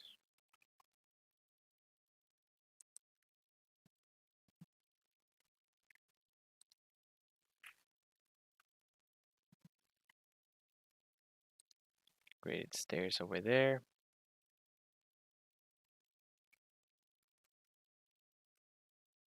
Then the railings. Get the diagonal corner, no, diagonal.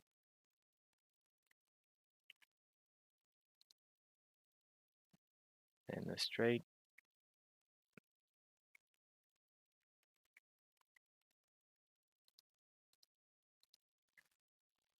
One straight there. Gonna continue placing the straight ones once I have them.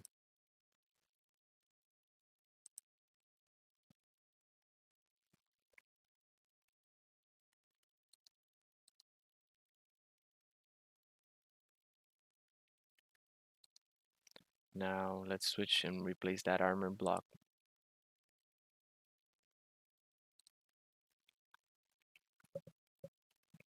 Okay, Shift P.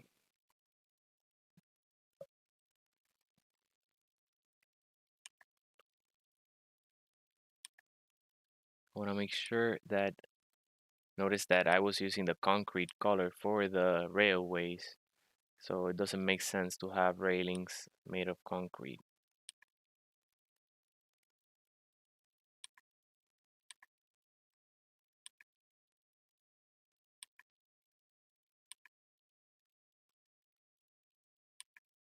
Okay, Shift P, concrete.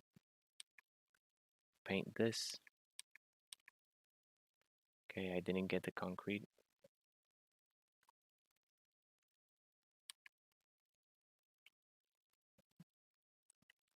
Shift P. Got it.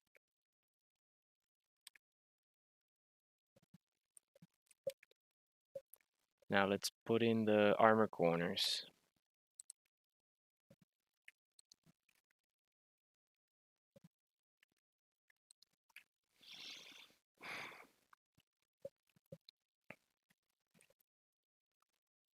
And finally, with the color selected, let's get the catwalks again.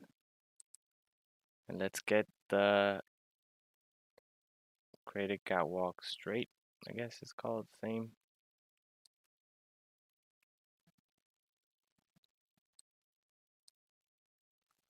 We'll put the corners soon. No, it doesn't have to be the graded one. I'm just gonna put railings.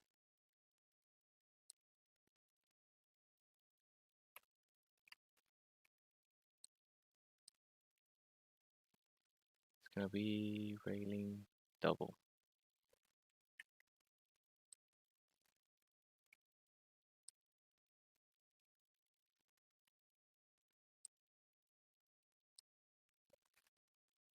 I'll put the corners afterwards.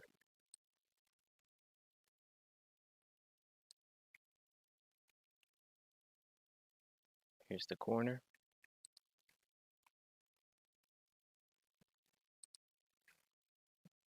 Excellent.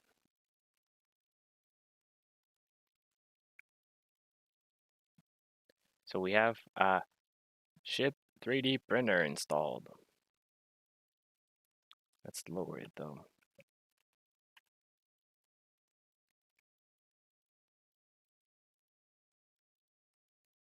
If I can see what I'm doing, probably it's gonna help.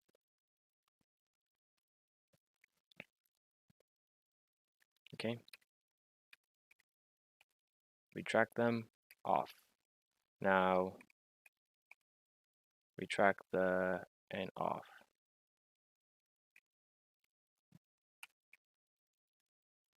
It's kind of fast for a retracting one. Almost crashed into the welder. No, but it's just right.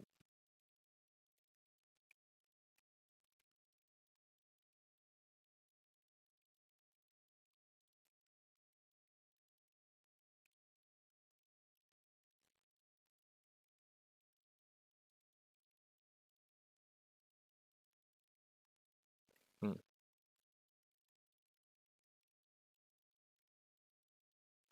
We may need to.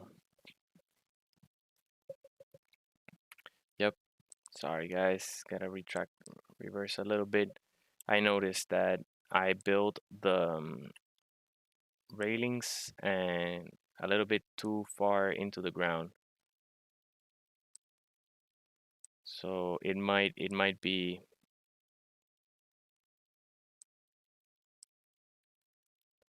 We need to fix that now. The control panel over there.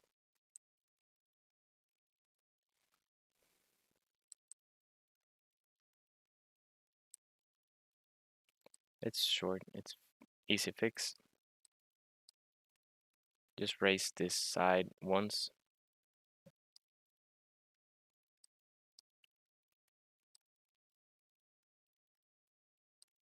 Like that. Now we can put again the double railways.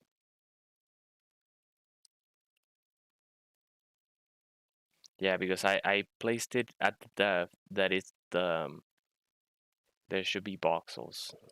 That it's where I put, those helpful armor blocks so that there's no gaps in between the voxels and the build.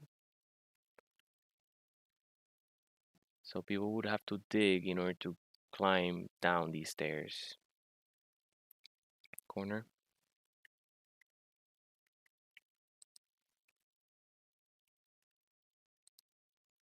And another corner. Check on PCU. 9,000 PCU.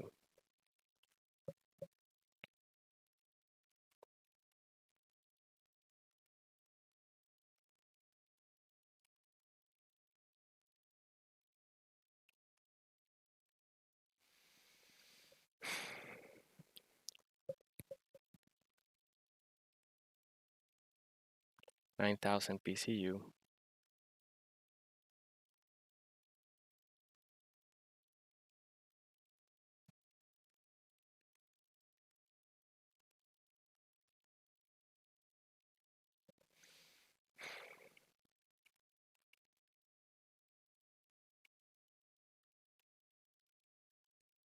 I'm thinking maybe I can get rid of it. I'll keep it.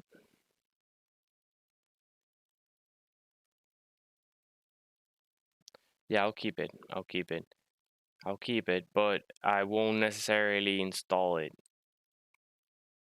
You know what I mean? In a PvP environment, I would not install the 3D printer. Probably. It can be helpful, but it's a lot of PCU. And we still need to fit PCU for our freighter.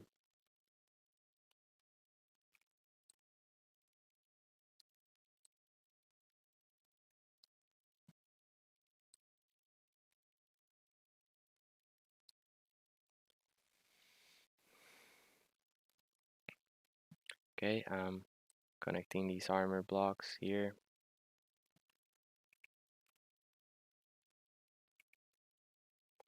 It's coming together, almost done.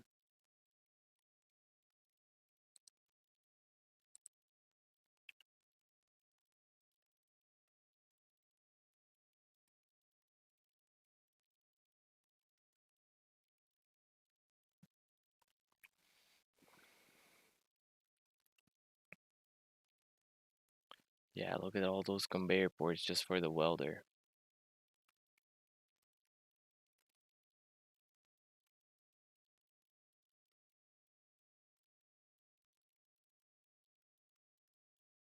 Nah, man. Okay, I'll publish the blueprint for the welder. I already have it, but it's not gonna be a part of the base. If you want, it is modular, so you can just connect the welder, load the blueprint, and add it to your base. But I'm not gonna force people. I'm gonna have them just load survival friendly, PvP friendly blueprint. Okay, so let's get rid of all these, including this one. Let's seal off here, seal off there, get rid of this, get rid of that, can get rid of these.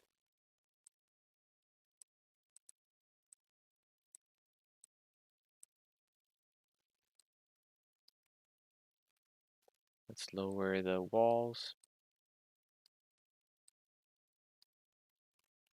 get the rounded corners.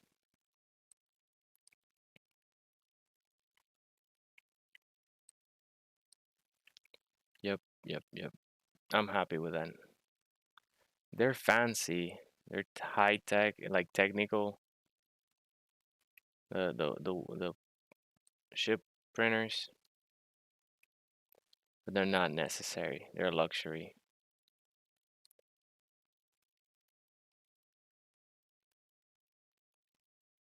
They are good on raid day.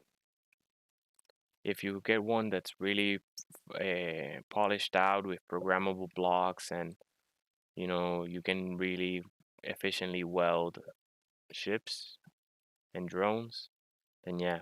But sometimes it's even better to just put the landing gear and then weld a blueprint and weld the ship on your own. Oh my God.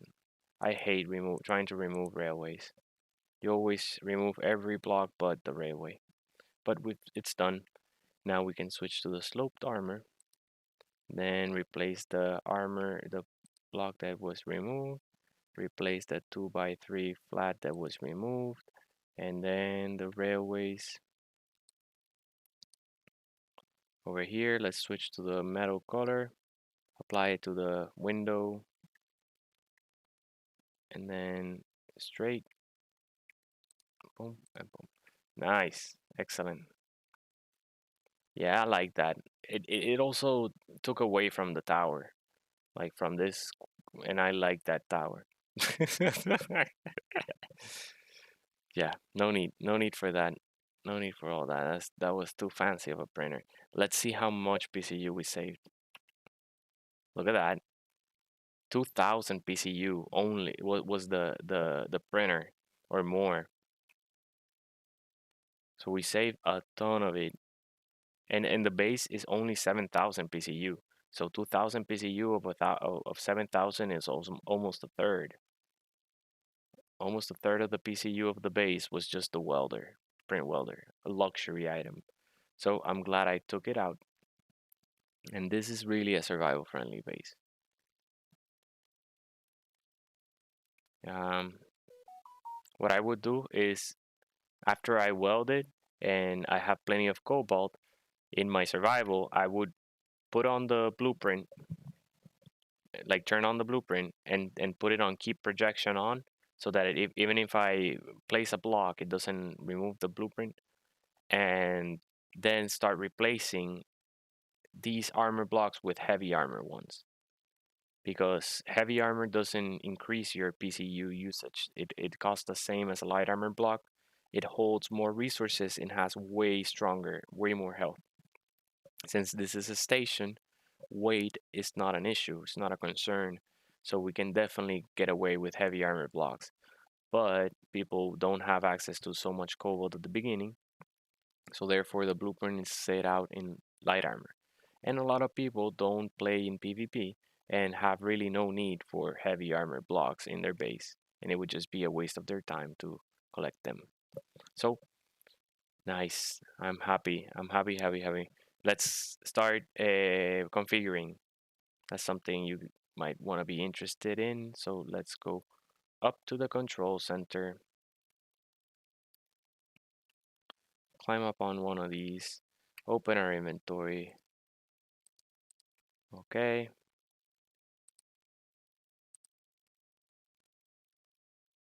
I'm gonna hide them from the cryo chambers. I don't even group them because I'll group blocks if I program them, but I don't do anything with the cryo chambers. They're always on. They're available, and I don't use them for inventory, so I hide them from the inventory and from the terminal and from the toolbar. So pretty much hide them. The antenna, show ship name, broadcast radius maximum. Uh, bunker antenna. Grid info bus bunker base. Okay, we're gonna have to name the lockers on their own. I'm gonna name the batteries and even.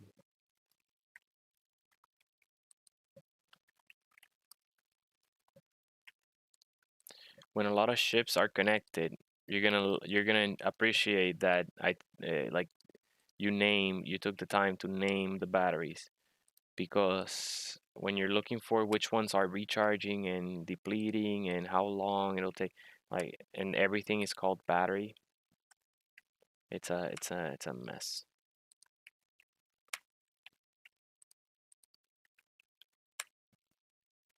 Plus, you can always easily tell how many batteries your base has, you know. Oh, it has, I don't know, I think it's 16 batteries.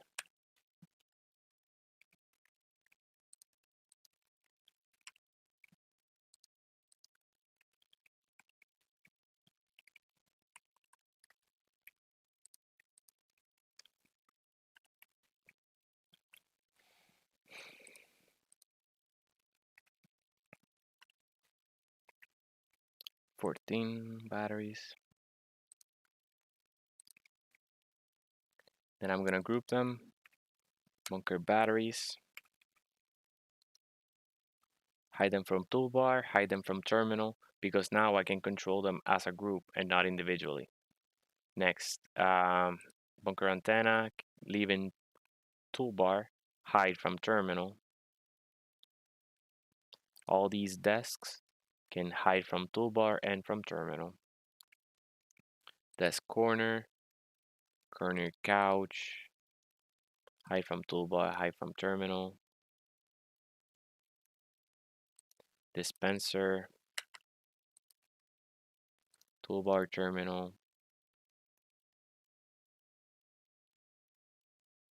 Jukebox, leave it in toolbar, hide it from terminal.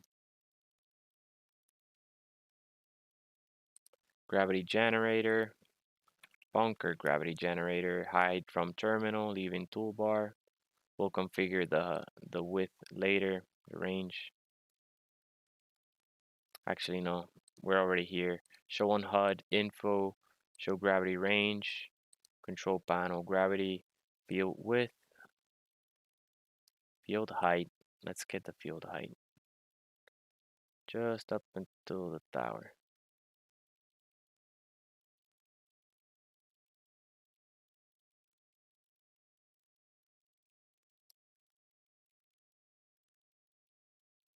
Oh, I gotta replace the gravity generator better.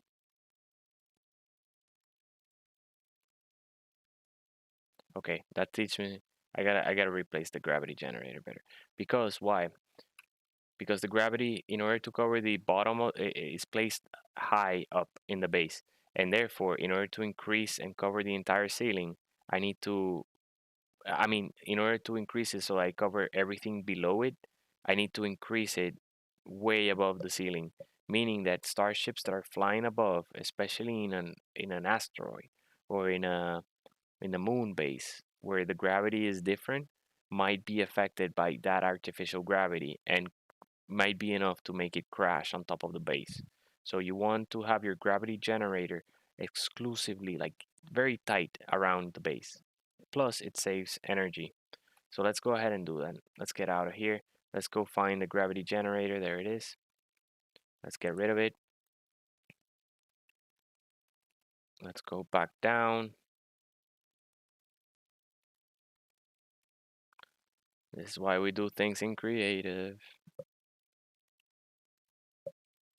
Now over here, we can put it right on top of the G gravity generator, right on top of the reactor.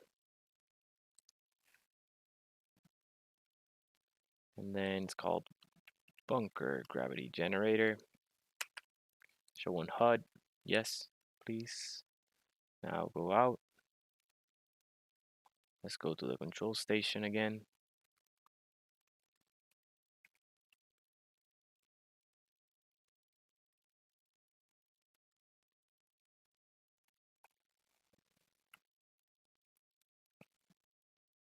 That's better. G, nope, I, control panel, and then gravity generator, and then field height.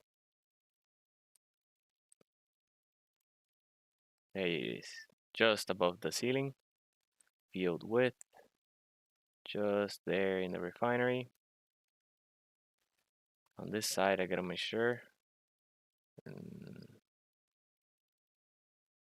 Yeah, that's fine. And then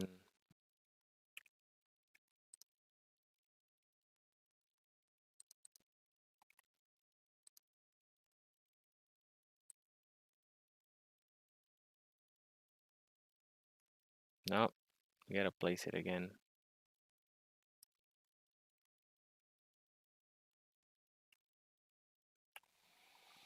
Hmm. Gotta go back out. Yeah, wrong door.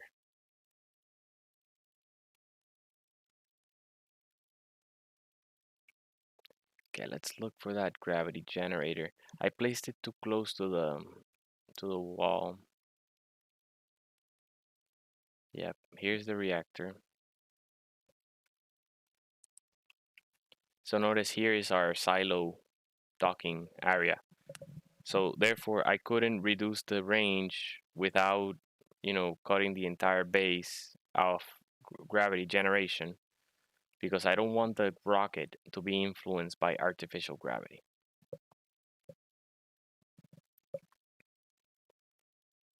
So let's look for another place for it.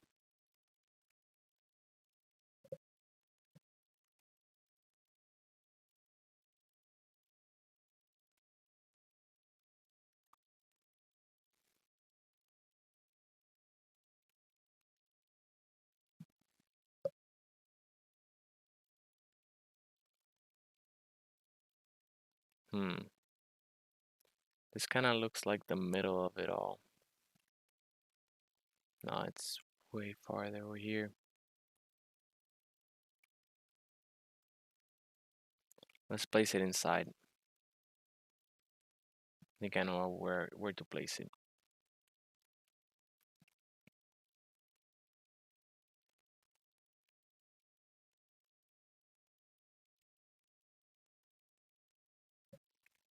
Excellent.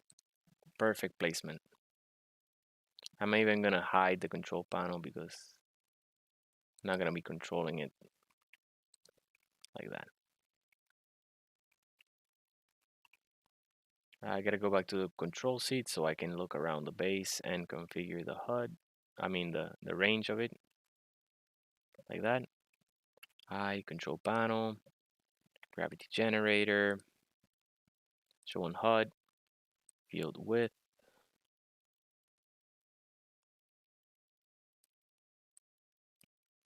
field height,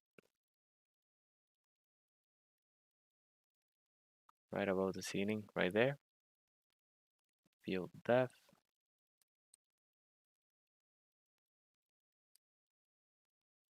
And it actually extends on the back, so it's fine. Let's try to get the door. Okay. I mean. Then gravity generator. Field depth. Push it further. There it is.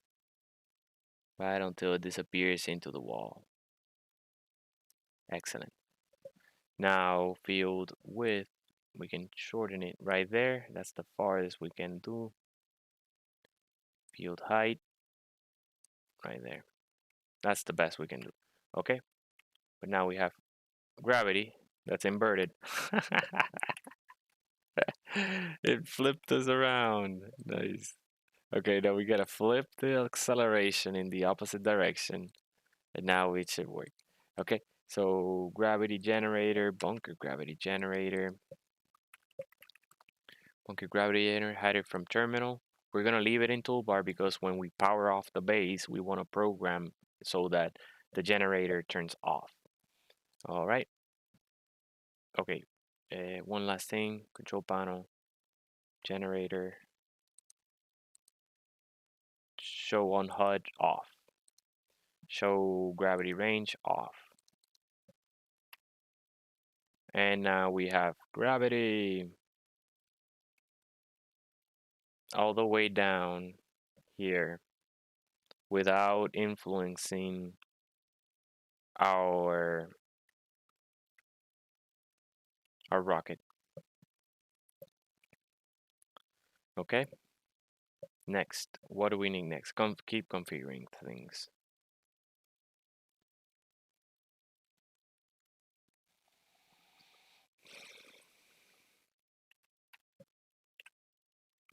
I love this part. Configuring means you're almost done. Bunker refinery. Bunker tanks already configured. The large cargo here, easy. Bunker cargo 1.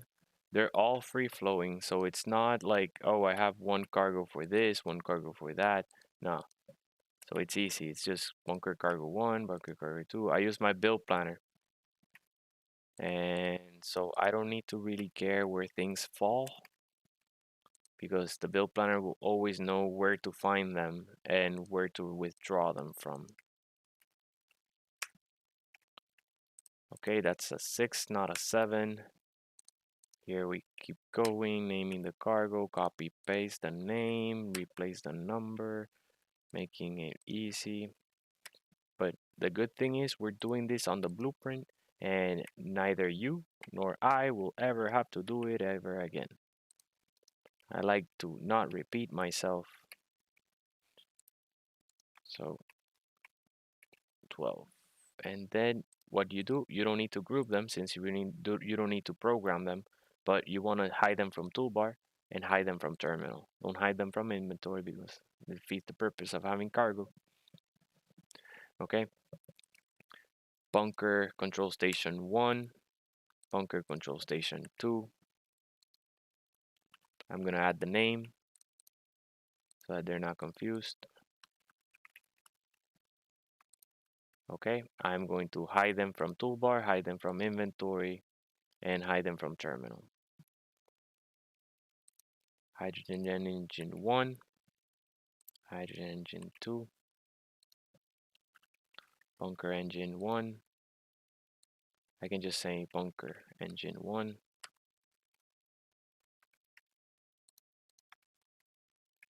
Bunker engine 2. Bunker engines group. Toolbar off, terminal off. Bunker generator 1.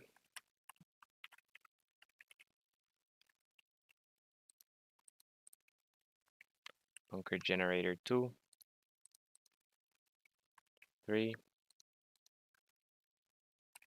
Oh. 4. And 5.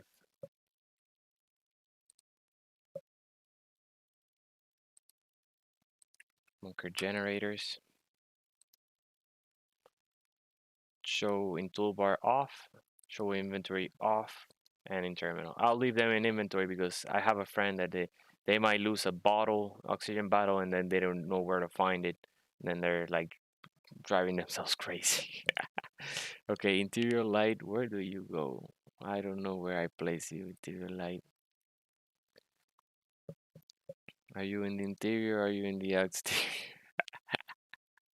I'm gonna place you red entirely, so when I see you, and I know. Okay, we're gonna name this bunker reactor. Hide in toolbar, no, hide in terminal. Leave in toolbar and leave in inventory. Here we go, bunker tanks. Bunker tank 021. I thought I put you on silence. Oh man, this phone doesn't want to listen to me. Okay, bunker 02. Bunker tanks 02. Hide from toolbar. Auto refill, yes. And hide from terminal. I'm gonna leave them in inventory because they're gonna get lost again. Okay, bottom panel, interior light, lockers, offset doors, bunch of sensors. Okay, cryo container, bunker, cargo, cryo 1, bunker cargo cryo 2, hide from toolbar, hide from terminal. Okay, what else? Timer blocks, act, bunker on, bunker off, okay, bunker depressurize. Let's say airlock, airlock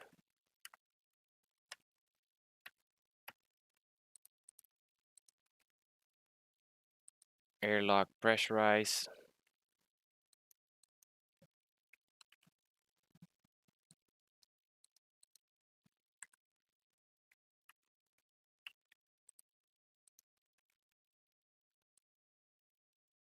Bunker lock doors.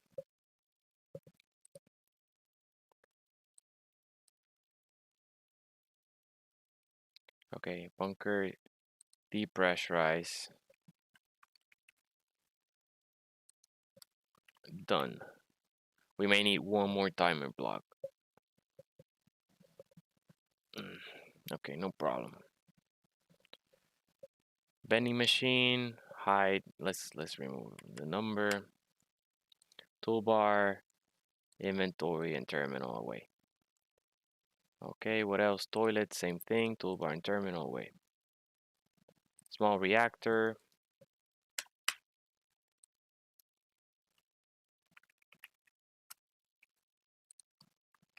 SM. Bunker reactor.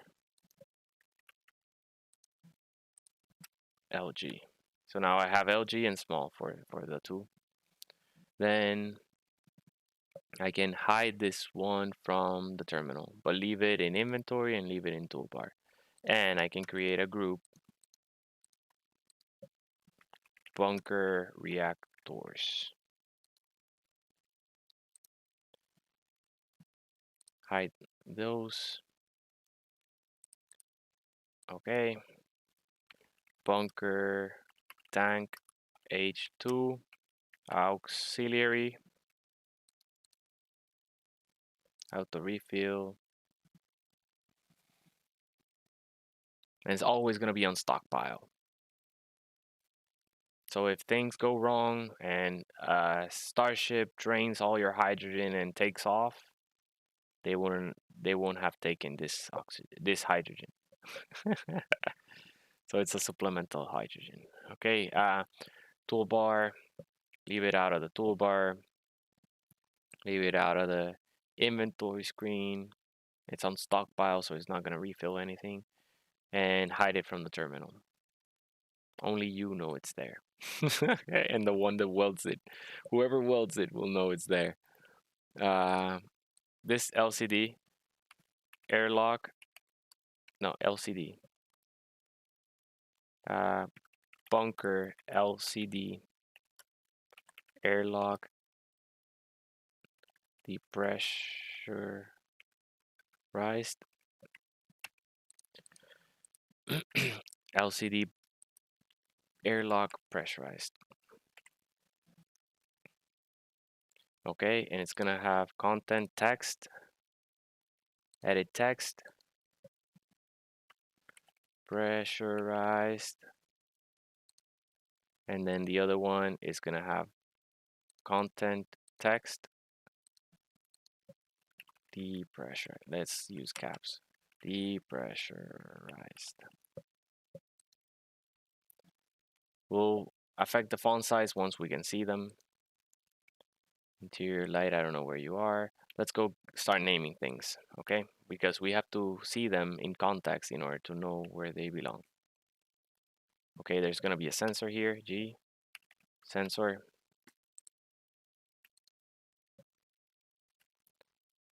And this is caps door, no, bunker, sensor, door, attic,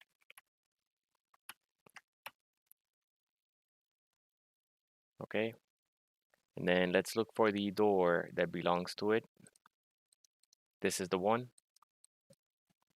Now I can say bunker door attic. I probably misspelled attic. I don't know. Okay, so now it's in toolbar. I can say setup actions, door attic. It's gonna be here, door attic, open and closed. I'll mess with the sensor distance later, but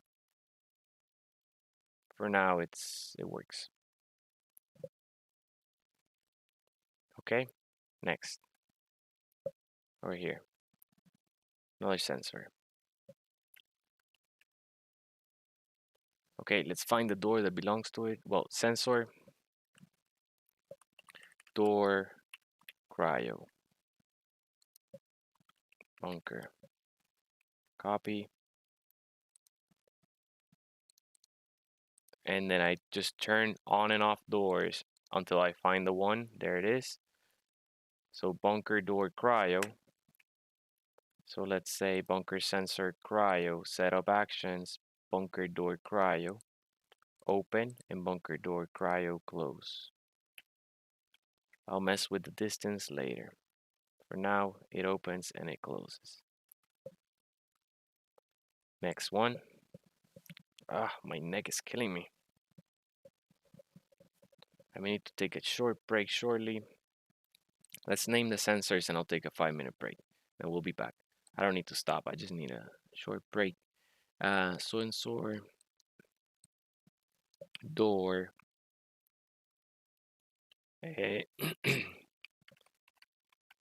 Cafeteria.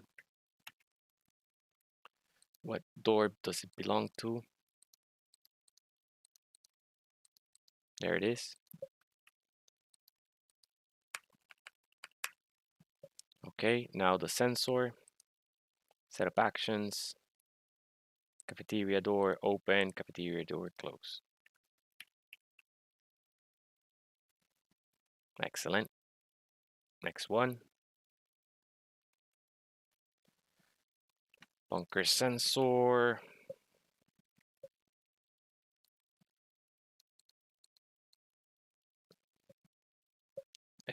I'm gonna call this the hall or the corridor.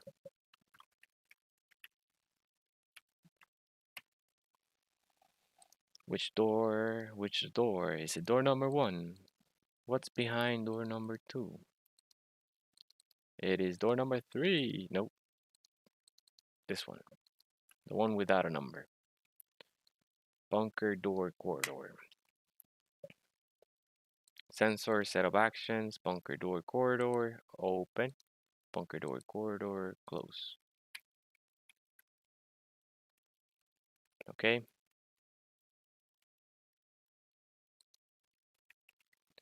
Sensor out L or R.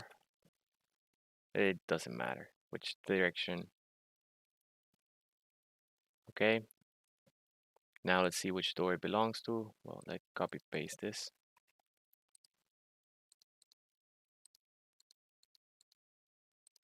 And is it this one? Which one is it? Number 3? There it is, number 3. Sensor door gets cut out. There we go. Now we can find it. Setup actions, sensor door out R, open and close. Ugh. Neck. Okay. Keep going. Tony almost done.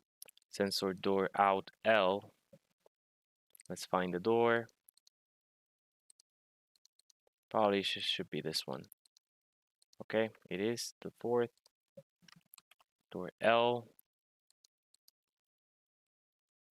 And get rid of the sensor word. There it is. It's not a sensor, it's the door. And then here.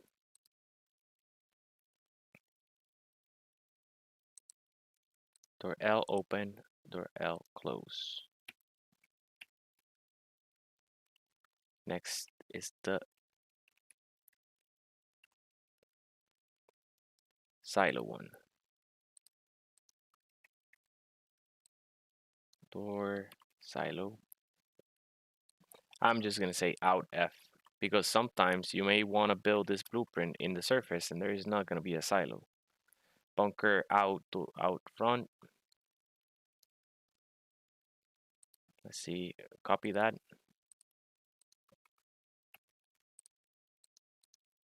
It's probably this one. Yep. Door out front.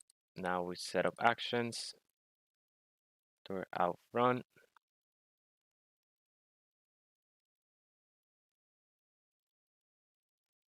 Where is it?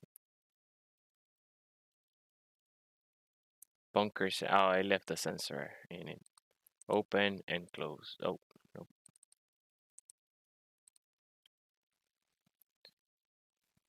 Let's get the door. Remove the word sensor from the name. And these are cryo doors. Bunker door cryo 1,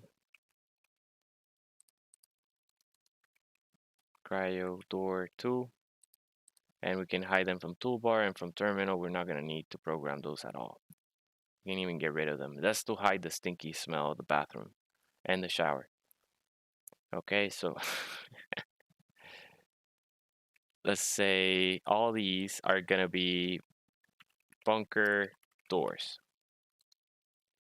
And then these 3 are bunker doors out, exterior doors. And then these 3 are interior, but I don't need to program the interior, so I'm not gonna do it. Hide them from terminal, not from toolbar. What else? The vents, finally. Only need the vents and the lockers now that we're here. Control panel, bunker, locker, R,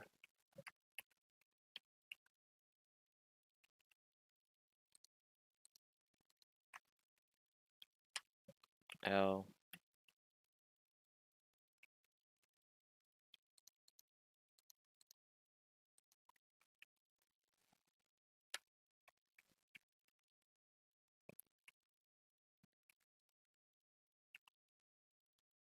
control panel.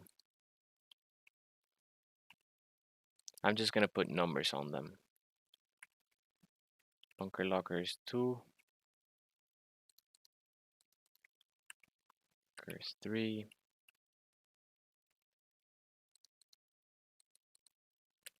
and 4. Toolbar, inventory, terminal. These are for people to hide their tools and things away while they are offline and things. So I don't want them in the inventory.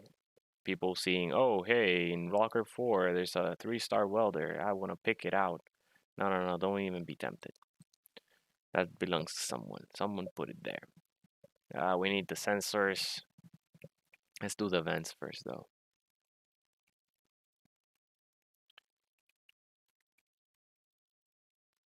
Okay. Bunker vent depressurized. No, bunker vent airlock. Okay.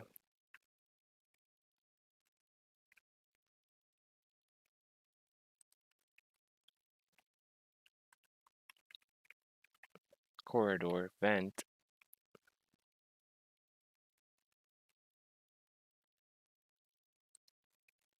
Vent cafeteria.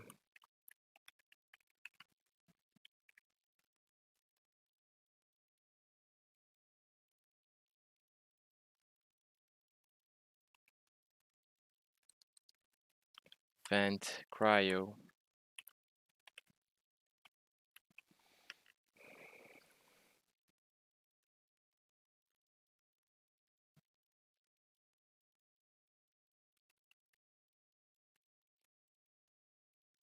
And then the remaining one.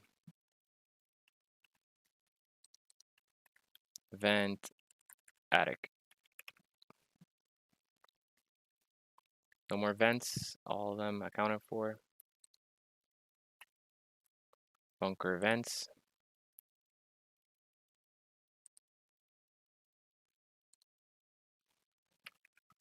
Bunker vents group.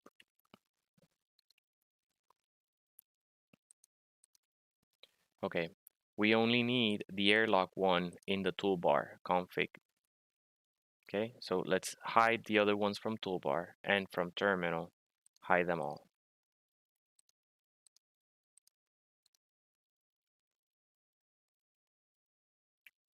All right.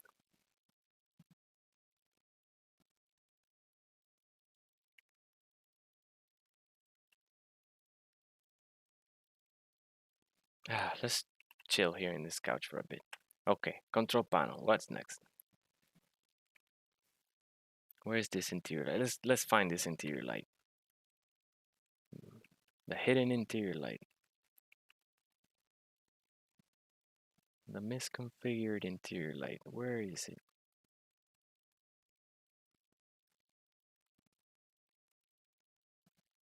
Where do you see red?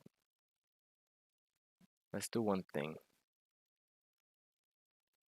Let's get that light and add the range maximum. Now we should be able to see it. Let's go outside. There it is. Aha, there you are. Sneaky, sneaky.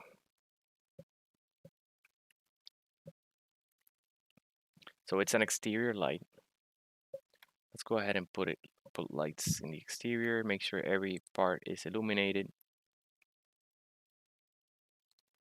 One there.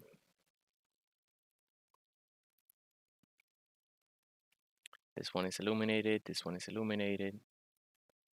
But they have a different color and I don't know which is which. So I'm gonna replace them so that they can inherit this hue. This nice light blue. Looks good for the exterior. Okay, let's reconfigure those.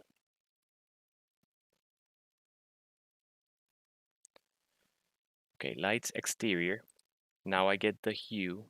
I can now select the new lights and it'll apply the color, but I need to change the color so that it gets applied. And same with the radius. I need to increase that radius, the fall off, and the intensity. And then save the group. And now I can select all these and hide them from toolbar, hide them from terminal. And they should be, I should probably reduce the range a little bit. I don't know. I may change them.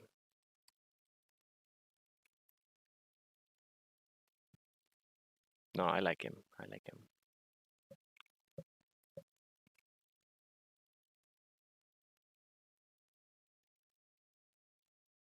Yeah, I'm gonna reduce the range on them a little bit. No, they look epic. They look good. They look good. They look good. Let's leave them. Okay. Okay, bottom panel, airlock out. Okay, we need more button panels.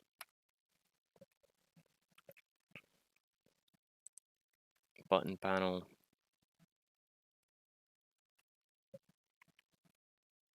There.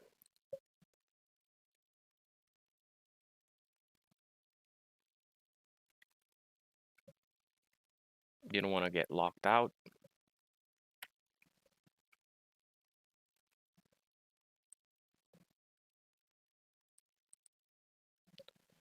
Bunker, button panel. Out. L.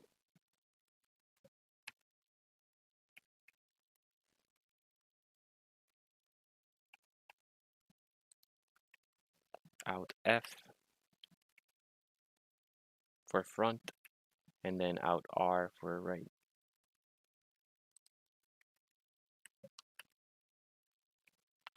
Next, this button panel.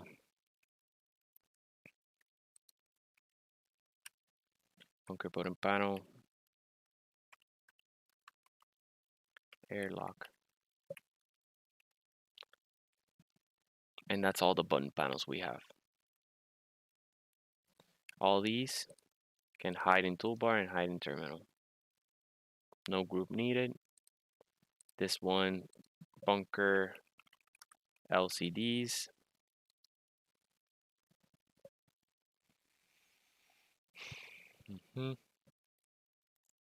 Let's configure them.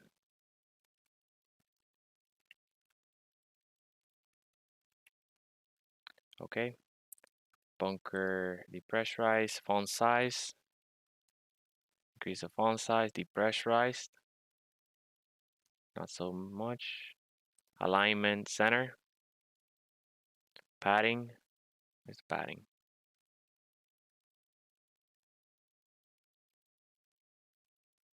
Text padding. Pushes it down so you can center it vertically. And finally, all we need is the color. Loaded textures.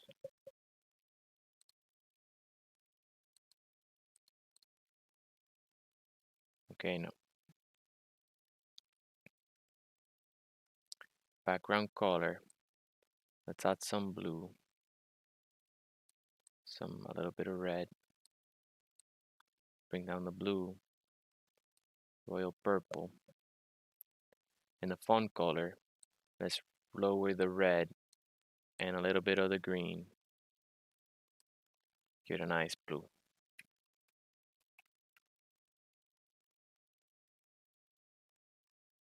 Let's lower the hue of the purple. That's too much purple.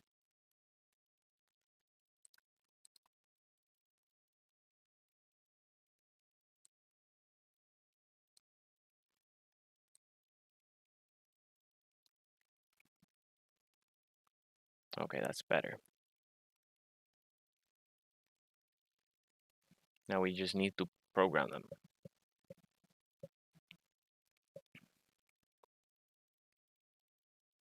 Let's change the color. So let's have pressurized be green.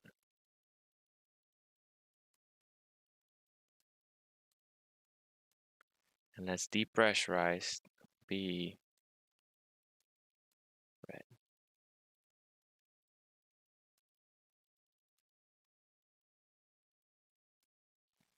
Okay,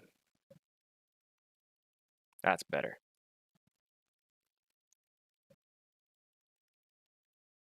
Okay, now we can hide them from the terminal.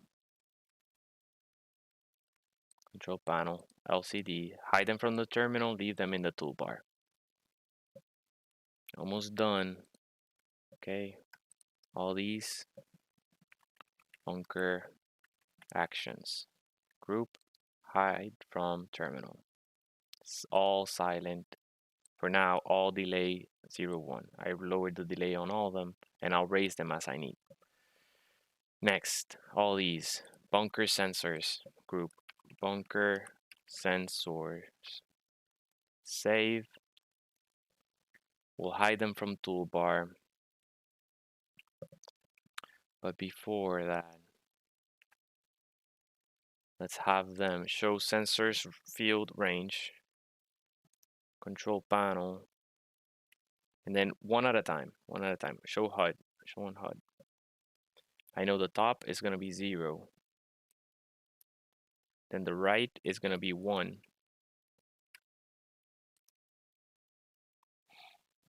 Actually, it's going to be the same for the corridor, the out, the out, the out. Actually, it's going to be the same for all of them except for the attic one, because they're all the sensors are placed right on top of the door. So the settings are going to be identical. Next, okay, so I can configure 1 and have them all be configured. Left is going to be 1, right is going to be 1, bottom until it lowers like a 3.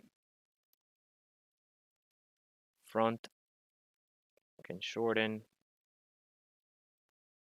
to 2, and back can shorten to 4.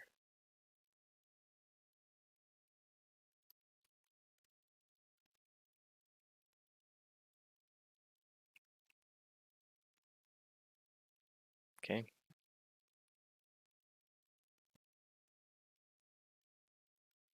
back can shorten to 3.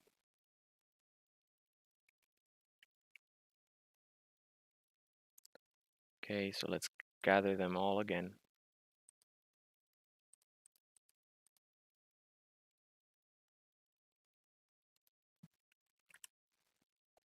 Excuse me. Okay.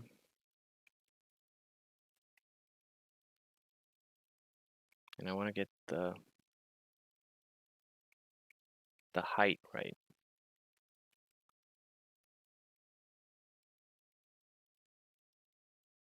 So I'm trying to find a place where I can access a control panel and also look at the, there, I can see there. Okay, all these, bottom, and there. Okay, now it's fully extended to the floor. Okay, so I can now corridor hide from HUD and the attic show on HUD. It's the last one we need to configure.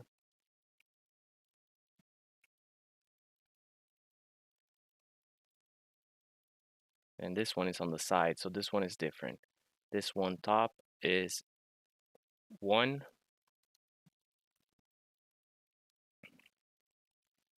1, bottom is 1, right is 0, left until you see it there. It's a 3. And then front is 2, same like the other ones. And back is 3. There you go. Actually, since it's close to the stairs, I'm gonna say back. Back is 2 as well. Now let's hide it from the HUD. Info, hide sensor field range. Control panel, bunker sensors. Do we have a group? Yes, we already have a group. Hide them from toolbar, hide them from terminal. Look at that.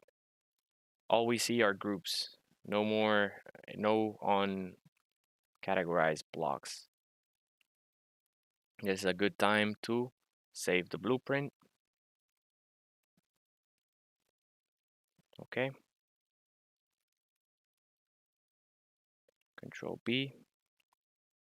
Bus bunker base, rename. It's gonna be without a number. Save, yes. And then I'm gonna clean all these, get rid of this. Okay. Get rid of this one. Get rid of this one.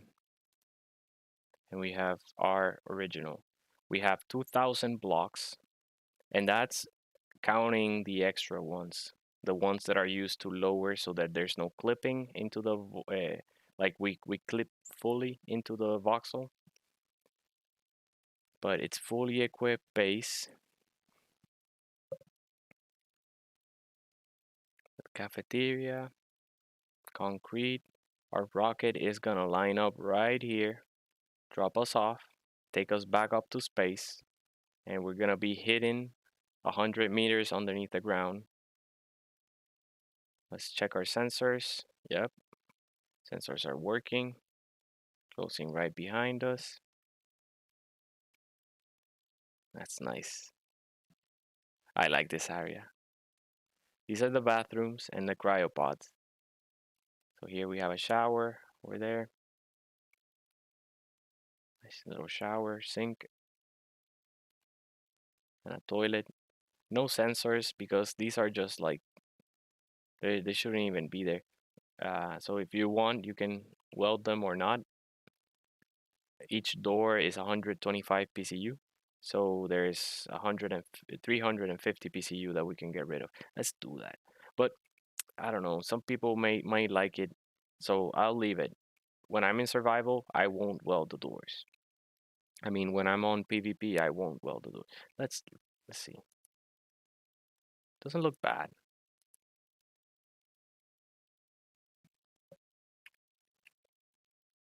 Yeah, that's 350 PCU less. Done. No one will tell the difference. Nice. Nice. Only one thing left.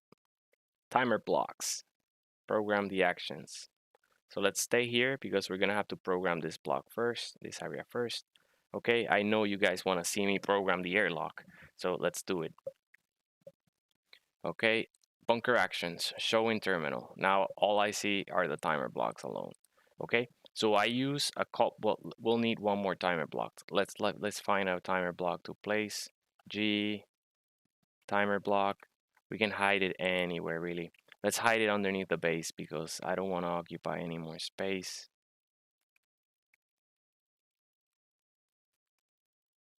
We can hide it anywhere.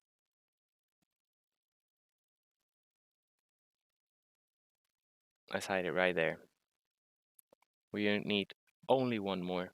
Now we have all we need because we implement a thing called a callback. A callback is a method that executes after another method is finished. So it waits. It doesn't know when it's gonna fire. You don't know when it's gonna fire, but it fires when another one is finished. So that's why I have a depressurize and a depressurize done timer block. So the depressurize will trigger and it'll start a countdown on the depressurize done, creating the effect of a callback. So the depressurize done will trigger once depressurize is done. So because I have to wait until the air is extracted from the room before I open the doors, for example. Otherwise, it defeats the purpose. If I for example set the vent to depressurize and at the same time I unlock the outer doors, it'll release all the oxygen because it didn't wait until the room emptied. So that's why we implement callbacks and we pressurize. But pressurize is not so much needed because, for example, if I instantly lock all the airlock doors, all the outer doors, and there is still no oxygen in the room, and then I open this one, the inner vents will help pressurize the airlock. So it's just the same as this vent starting to pressurize, you know. It's not a harm because no air was wasted, but the other way around does. Still, we'll use a pressurized done callback in order to turn on this sign, and as well, we'll have lights that will start flashing and show that it's not pressurized. So you'll see that. Let's do that. Let's actually put that light on. We'll need it before we pressurize. Let's see where I can place it.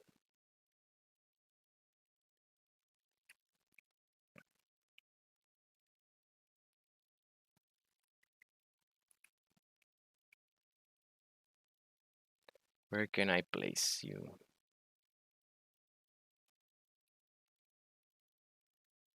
What if, get rid of that light, get rid of this light, put the rotating one, G.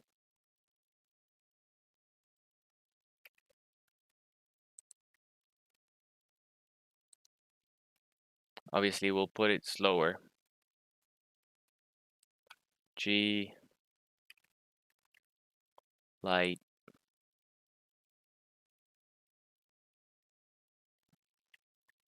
Sorry for that bouncing light, almost done. Okay, let's look here. Control panel, rotating light, speed, rotation speed, lower it to 0.3. That should be good. That shouldn't hurt anyone. Rotating light, let's change the color. Let's make it a little bit of orange.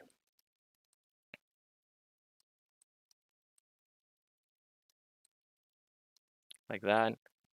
Then we can lower the radius. We can lower the intensity and add a little bit of offset. See how that looks? Yep. Now we can call this a bunker light airlock locked.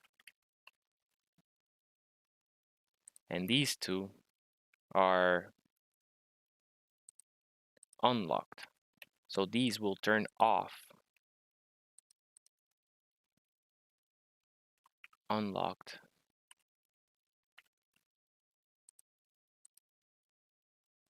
Wait, unlocked 1. Unlocked 2. Group them. Bunker lights, airlock, unlocked. Bunker. You can also group a single block so that the blueprint preserves it. And this one is going to be the locked. And now we can hide all these three. Well, let's configure these. Let's have the unlocked ones. Well, we can hide them already. Okay, hide from toolbar, hide from terminal. Now let's look for the unlocked group, and also let's click the interior one and then click the unlocked one, and then transfer the color over, and the radius, and the fall off, and the intensity. Now they look exactly the same, but they're a separate group. You see these ones over here? Then you have the red. But notice that when those lights are on, you can barely tell that the red rotator is spinning. So I like to turn them off.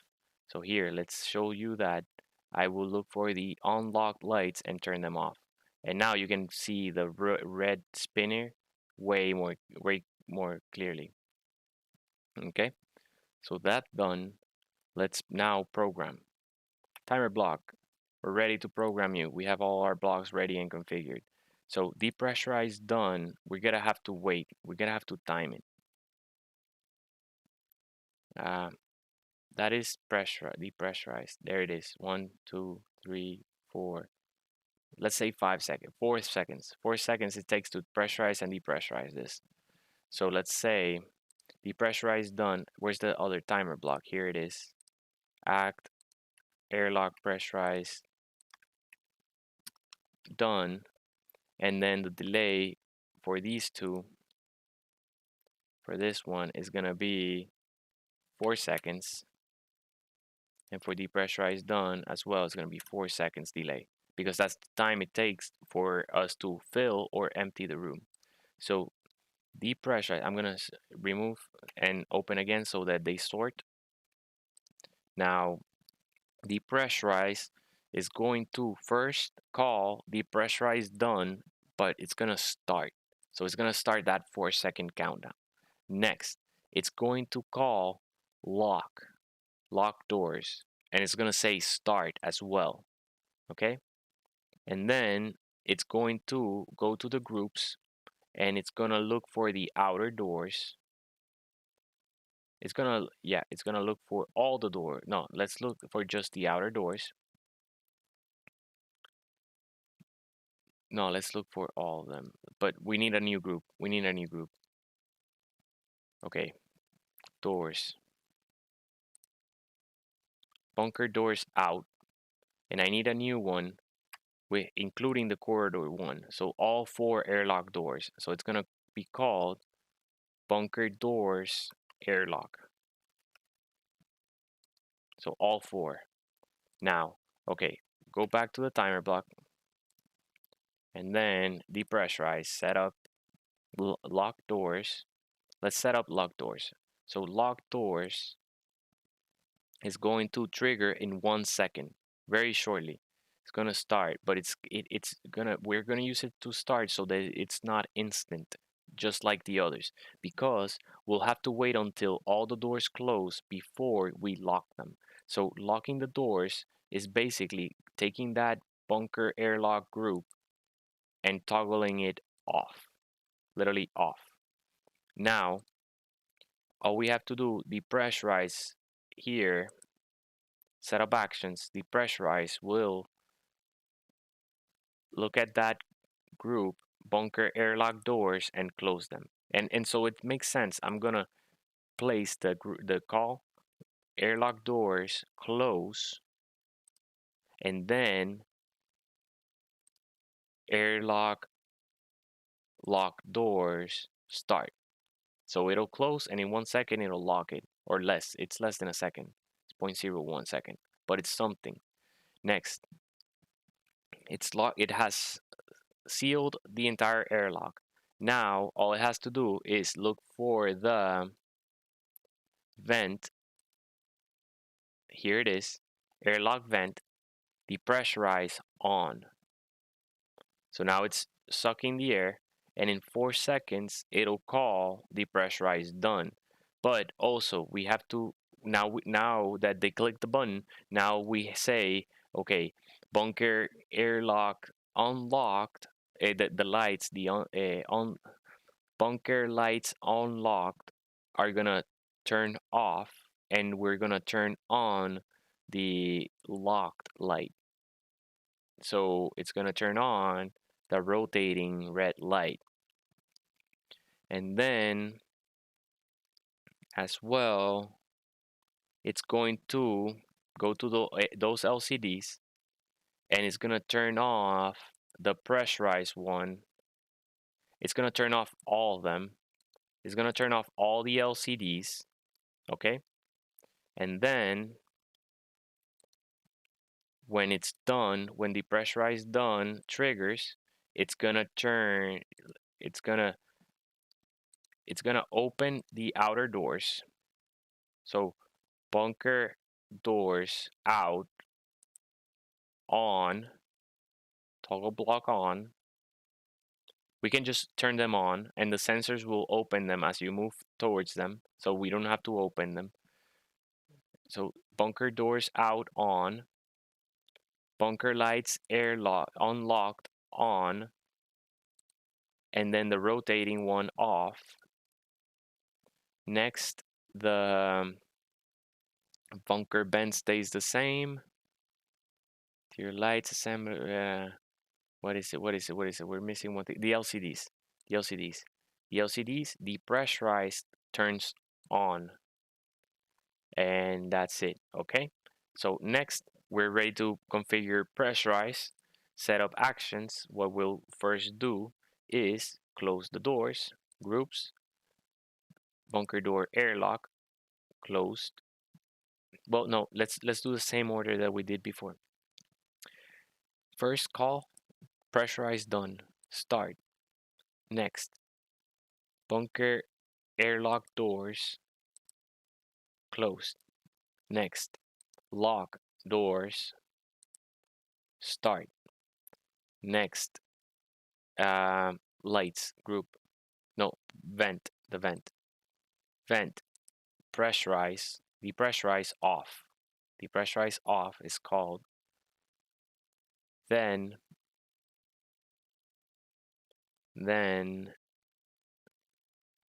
all the LCDs off. All the LCDs off. Then the lights. Unlock lights off in order to turn on the rotating one. Toggle block on. And let me make sure I'm not missing, so I'm gonna compare the two. They should be identical. Yep, they are identical. Now, depressurize done and pressurize done. Doors, lights, and LCD. The pressurize done is going to, once the vent has fully filled the room, it's gonna open the corridor door on, and it's gonna turn on the pressurized LCD, and then it's gonna leave. Remember, it's gonna leave the outer doors locked as well. So that's why we only unlock the inner door. Then the lights, unlocked lights turn on, and then the airlock rotating light turns off. So there's 4 things there. This pressurize done, setup action, 4 things there. They're identical. Nice, nice. So we have completely configured the vent. Let's see how that looks, okay? So here we're gonna set up in the first one only one button, pressurize, trigger now, and then on the other button, depressurize, depressurize, there it is, trigger now. Okay, confirm. It says what? A lot of text, but you can shorten it. If you open the button panel, you can click on your button, and over here is the button name text. So I can get rid of all this rat text around here, and then only show pressurize and depressurize, plain and simple. And now you can hover and it says depressurize and pressurize. So if I pressurize, it's pressurizing. It turned off the lights and then it turned them back on. The outer doors are locked, so I cannot open and let air exit. I can go further into the base. Now, if I want to exit the base, I go to this panel and I depressurize. It turns off the light, the rotator goes on, it locks the outer, it's fully depressurized. It's gonna release air because I'm in creative mode and the oxygen tanks are full. So it doesn't have room in order to store the oxygen, but it would have put away the oxygen and then we can safely exit and no oxygen is lost. Imagine, imagine. Okay, so over here we still have to configure things. Here, this one has to depressurize, trigger now, and then again configure the button so that it only says depressurized. Nice. Same over here. Because what if they find that the doors are locked? How are they gonna get in? Well, they're gonna press this button and they're gonna depressurize the airlock, which is gonna open the outer doors. So trigger now, and then we're gonna set up actions, button. But yeah, if you like this video, don't forget to hit the like button. It really helps me out. And if you haven't subscribed already and you want to get notified, then subscribe and hit the notification bell. That way you get notified when we upload or when we're live. So here, the last one is also going to depressurize, trigger now, and then set up the name. Set up the name. Here it is. Nice. My friends are gonna like this bunker base. I had another base, and it was a lot of PCU. It was like 14,000 PCU base, and they didn't like it. They didn't like it when we reached the PCU limit. So I redesigned the base, and it's now, let's see, 7,000 exactly. Exactly 7,000 PCU. We cut it in half, and it's just as functional and even prettier. Beautiful, beautiful, beautiful. Nice. Okay, let's see. Double check things. I think it's fully configured, guys. Ah, no, bunker on and off. That's the only thing left. Okay, let's do it. Let's finish. Okay, pressurize. Let's do it. Like a boss. Nice, perfect timing. Go up. Control panel. Da da da. Okay, so now here, easy.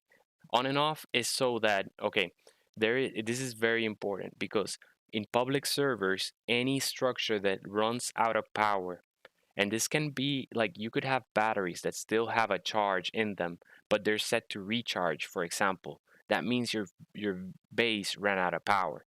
Okay, I'm gonna show you an example. This base has power right now, but if I set the batteries on recharge, all the lights should turn off. Well, it looks like the reactors are on. Yep. So let's turn off the reactors. They're off. Let's turn off the engines. They're off. One engine is on. There it is. So notice the lights turn off. A base like this, it can have all the battery power in it. It can have all the materials, it can be large, everything. You can log off in it, and then when you come back, it's gone. Trash collection removed it from the entire server because it considered it like a base that someone forgot about. that someone like hasn't logged in weeks and the base ran out of power. So we use, okay, we set the batteries always, we keep the batteries always on auto so that the base has electricity flowing. And what we do is we use a timer block to manually, well, to programmatically turn off all the blocks so that we don't have to do it manually, because blocks will consume electricity when they're idle, even when they're idle. So we're going to set up actions, and this is easy because we already created groups. So all we have to do is when we turn off our base, we have to make sure our assemblers are off.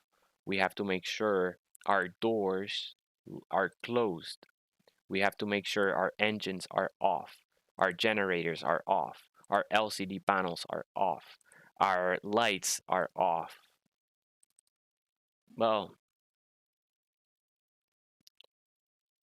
yeah, yeah, whatever. Our lights are off. All our light groups are off. Exterior, interior, bunker lights, interior. YouTube, why not? Let's use a new toolbar bar. Refineries. Okay, reactors too. Don't forget the reactors. You don't want to leave those on. Toggle them off. And notice I'm not using toggle on and off. I'm using actual toggle off. Okay, so here, refinery. Next one, refinery off. Refinery yield off. Sensors off. You can leave the sensors on. It's annoying when you have to close the doors behind you. You can put the, if since you turn the engines off, you don't have to put the hydrogen on stockpile or the oxygen on stockpile.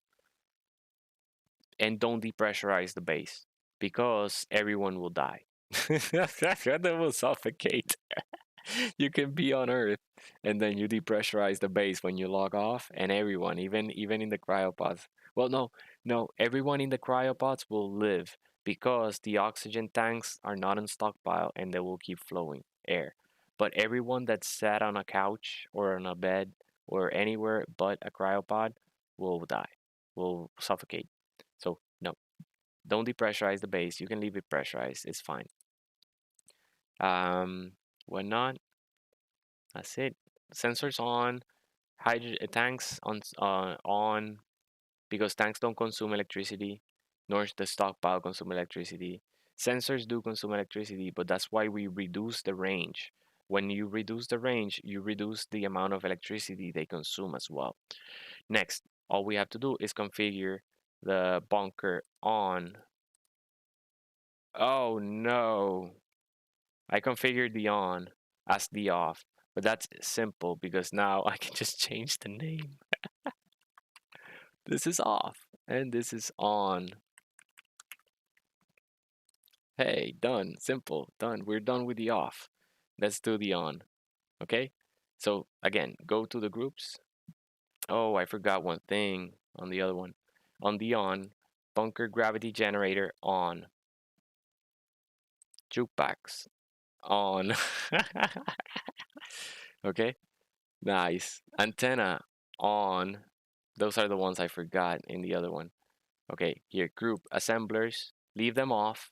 What I do is I turn them on when I need them because I don't need them. But you want to ensure all your batteries are on auto when you power on, that your bunker engines are off, they're off. Generators off, you turn them on manually. I turn generators, engines, assemblers, refineries on manually when I need them. Bunker LCDs, yes, we can turn them on.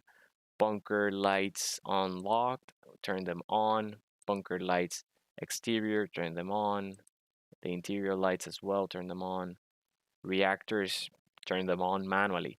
I only when I need that surge of power do I turn them on. Same with the refineries.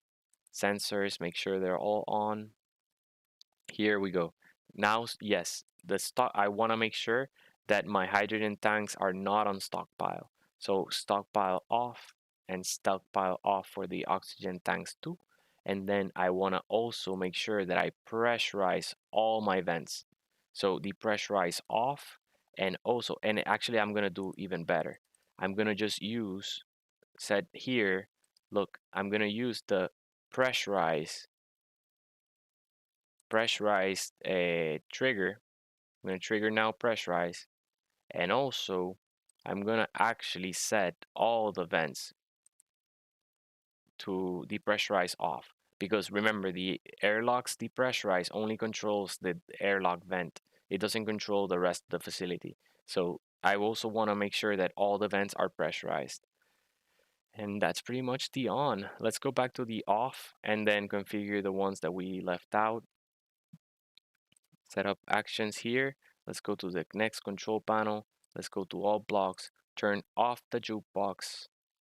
Turn off the gravity generator. Reactors are there. Turn off the antenna. That's it. Okay, and then bunker on.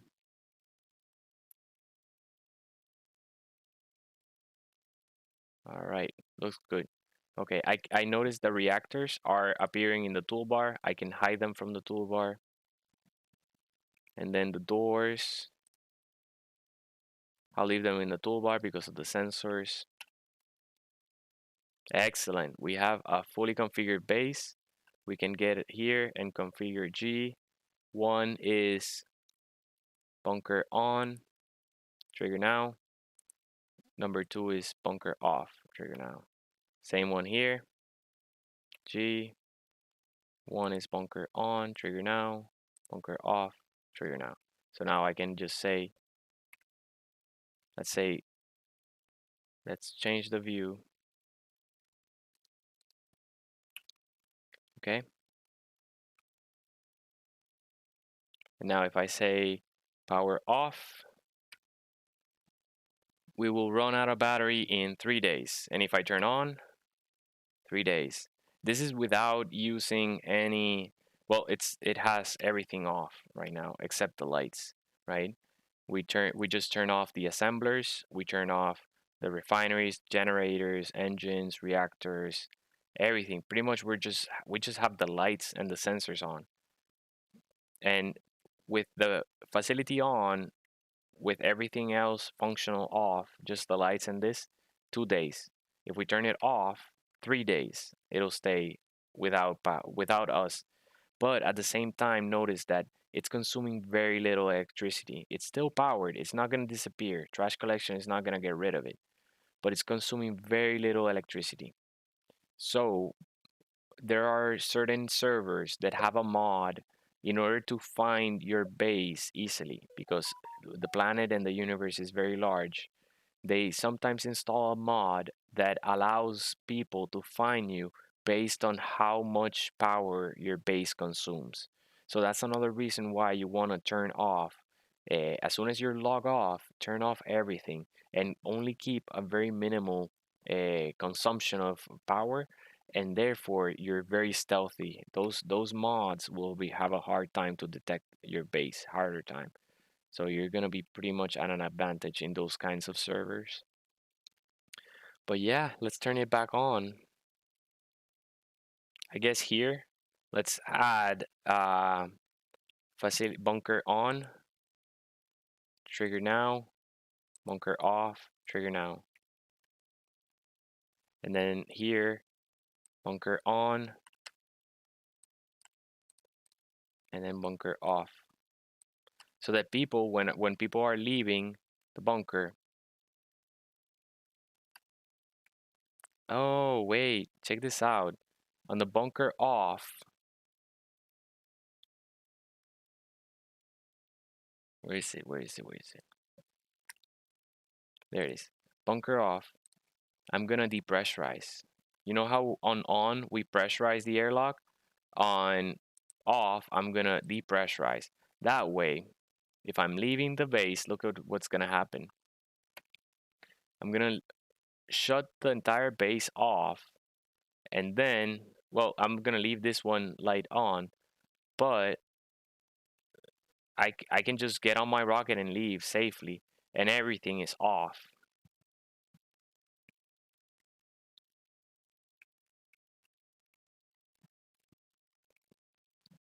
So I like that. Bunker on, bunker off. Then when you arrive, you just press bunker on. It immediately pressurizes the airlock for you, and you're ready. Nice. That's it. That's the one. That's set up. I'm so happy. This is a massive. This is like this is a really good base. I like compared to everything else I've built. I feel it's very efficient in terms of PCU. It has everything that your allies are gonna need.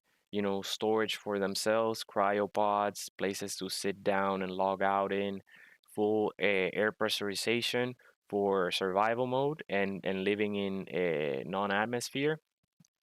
Uh, what else? It is modular, so it attaches this wall. It attaches to this shaft, and inside the shaft fits this rocket, which I'm gonna show you in a moment. F10, F10, boss rocket, the boss carrier. This is our freighter. There it is. So this rocket, equipped with warhead gravity weapons, yes sir, yes sir, is gonna fit in this shaft. It's gonna hide in there, and then this door over here, all right, will line up with this door over here. So you can imagine that this is going to be the lining of the shaft up and down, and then below it's going to be the rocket, the tip only reaching this level, and then we can just land and arrive at our base, which is going to be like 100 meters underneath the ground. Boom, pressurize, actually base bunker on, boom, and we're good. Oh my God, I love it. I can't wait to build it. Let's go. Okay, now I'm going to create the blueprint. Okay, we're gonna stop the video for today because we reached the end of the blueprint. We did it, guys. Awesome. High five, everyone. Thank you for sticking by and watching the video because it's been a long process, but I think it's gonna be very rewarding to have this blueprint and be able to not just play on our survival play series, but eventually after the series is done, I wanna join PvP servers and play over there and load these blueprints, build them out really quickly, and use them to fight in those kind of server. So it should be very handy. I'm very excited, very happy with it. So without further ado, let me readjust the sun. Actually, let's just take a picture right here. It's a surprise for people. They're not gonna see the bunker behind it. Okay, and then we're gonna create a blueprint. Nah, that's lame. That's lame. Nah, show the blueprint. Show the blueprint, Tony. Okay, very nice blueprint. Right there. We'll probably take another screenshot later. Blueprint. Okay, no, I'm gonna adjust the sun. No, Alt F10. Adjust the sun. Like there. Then let's get the shaft out of the way. That's what. Oh, what? What? Okay, control panel. No, that's a there it is. Control panel over here. Then let's name it info bunker shaft. Okay, yeah, it is already named. G armor. Use this color. Okay, now we're going to create this blueprint. Oh, look, there's control panels all over the place.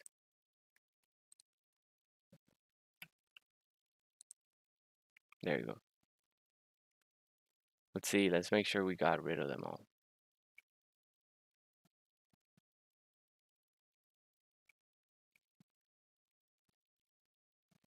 Okay, it looks like we did. Let's get rid of this and then copy the blueprint for the shaft. Control B. shaft 1, rename. Make sure we only have the 1. Okay. Let's get rid of it. Let's get rid of the rocket.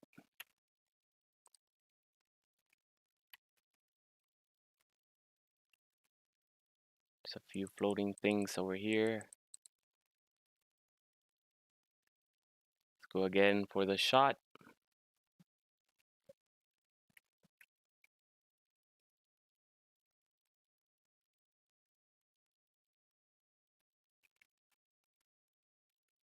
No, like that.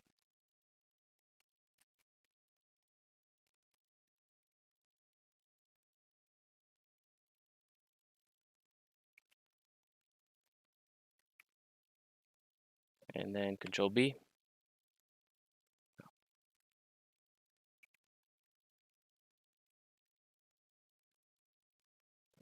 Control B. There we go. Get rid of all these extra ones. Nope. 10.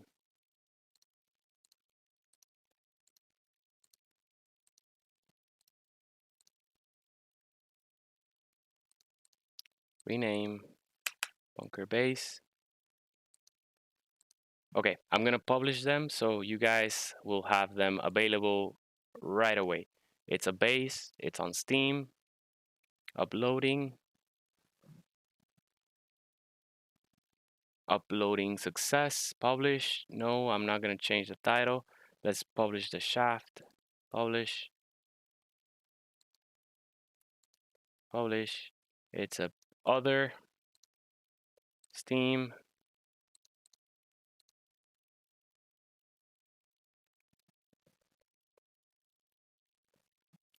Success. Boss. Okay, that's it, guys. Hope you enjoyed this stream. Please don't forget to like, leave a comment. Let me know what you like. If you have any suggestions or questions, requests, yeah, anything is welcome. So yeah, but with that, I'll leave this video here and we'll continue by returning to our playthrough, our series, and we'll build this base underneath the silo bunker. Yeah, in survival. So hope to see you there. Probably do it live. No. We're gonna pre-record it because it's part of the episodes. So look out for it. It's gonna be a pre-recorded video, but should be good. And hope to see you then. TechTony signing out. Have a good one, guys.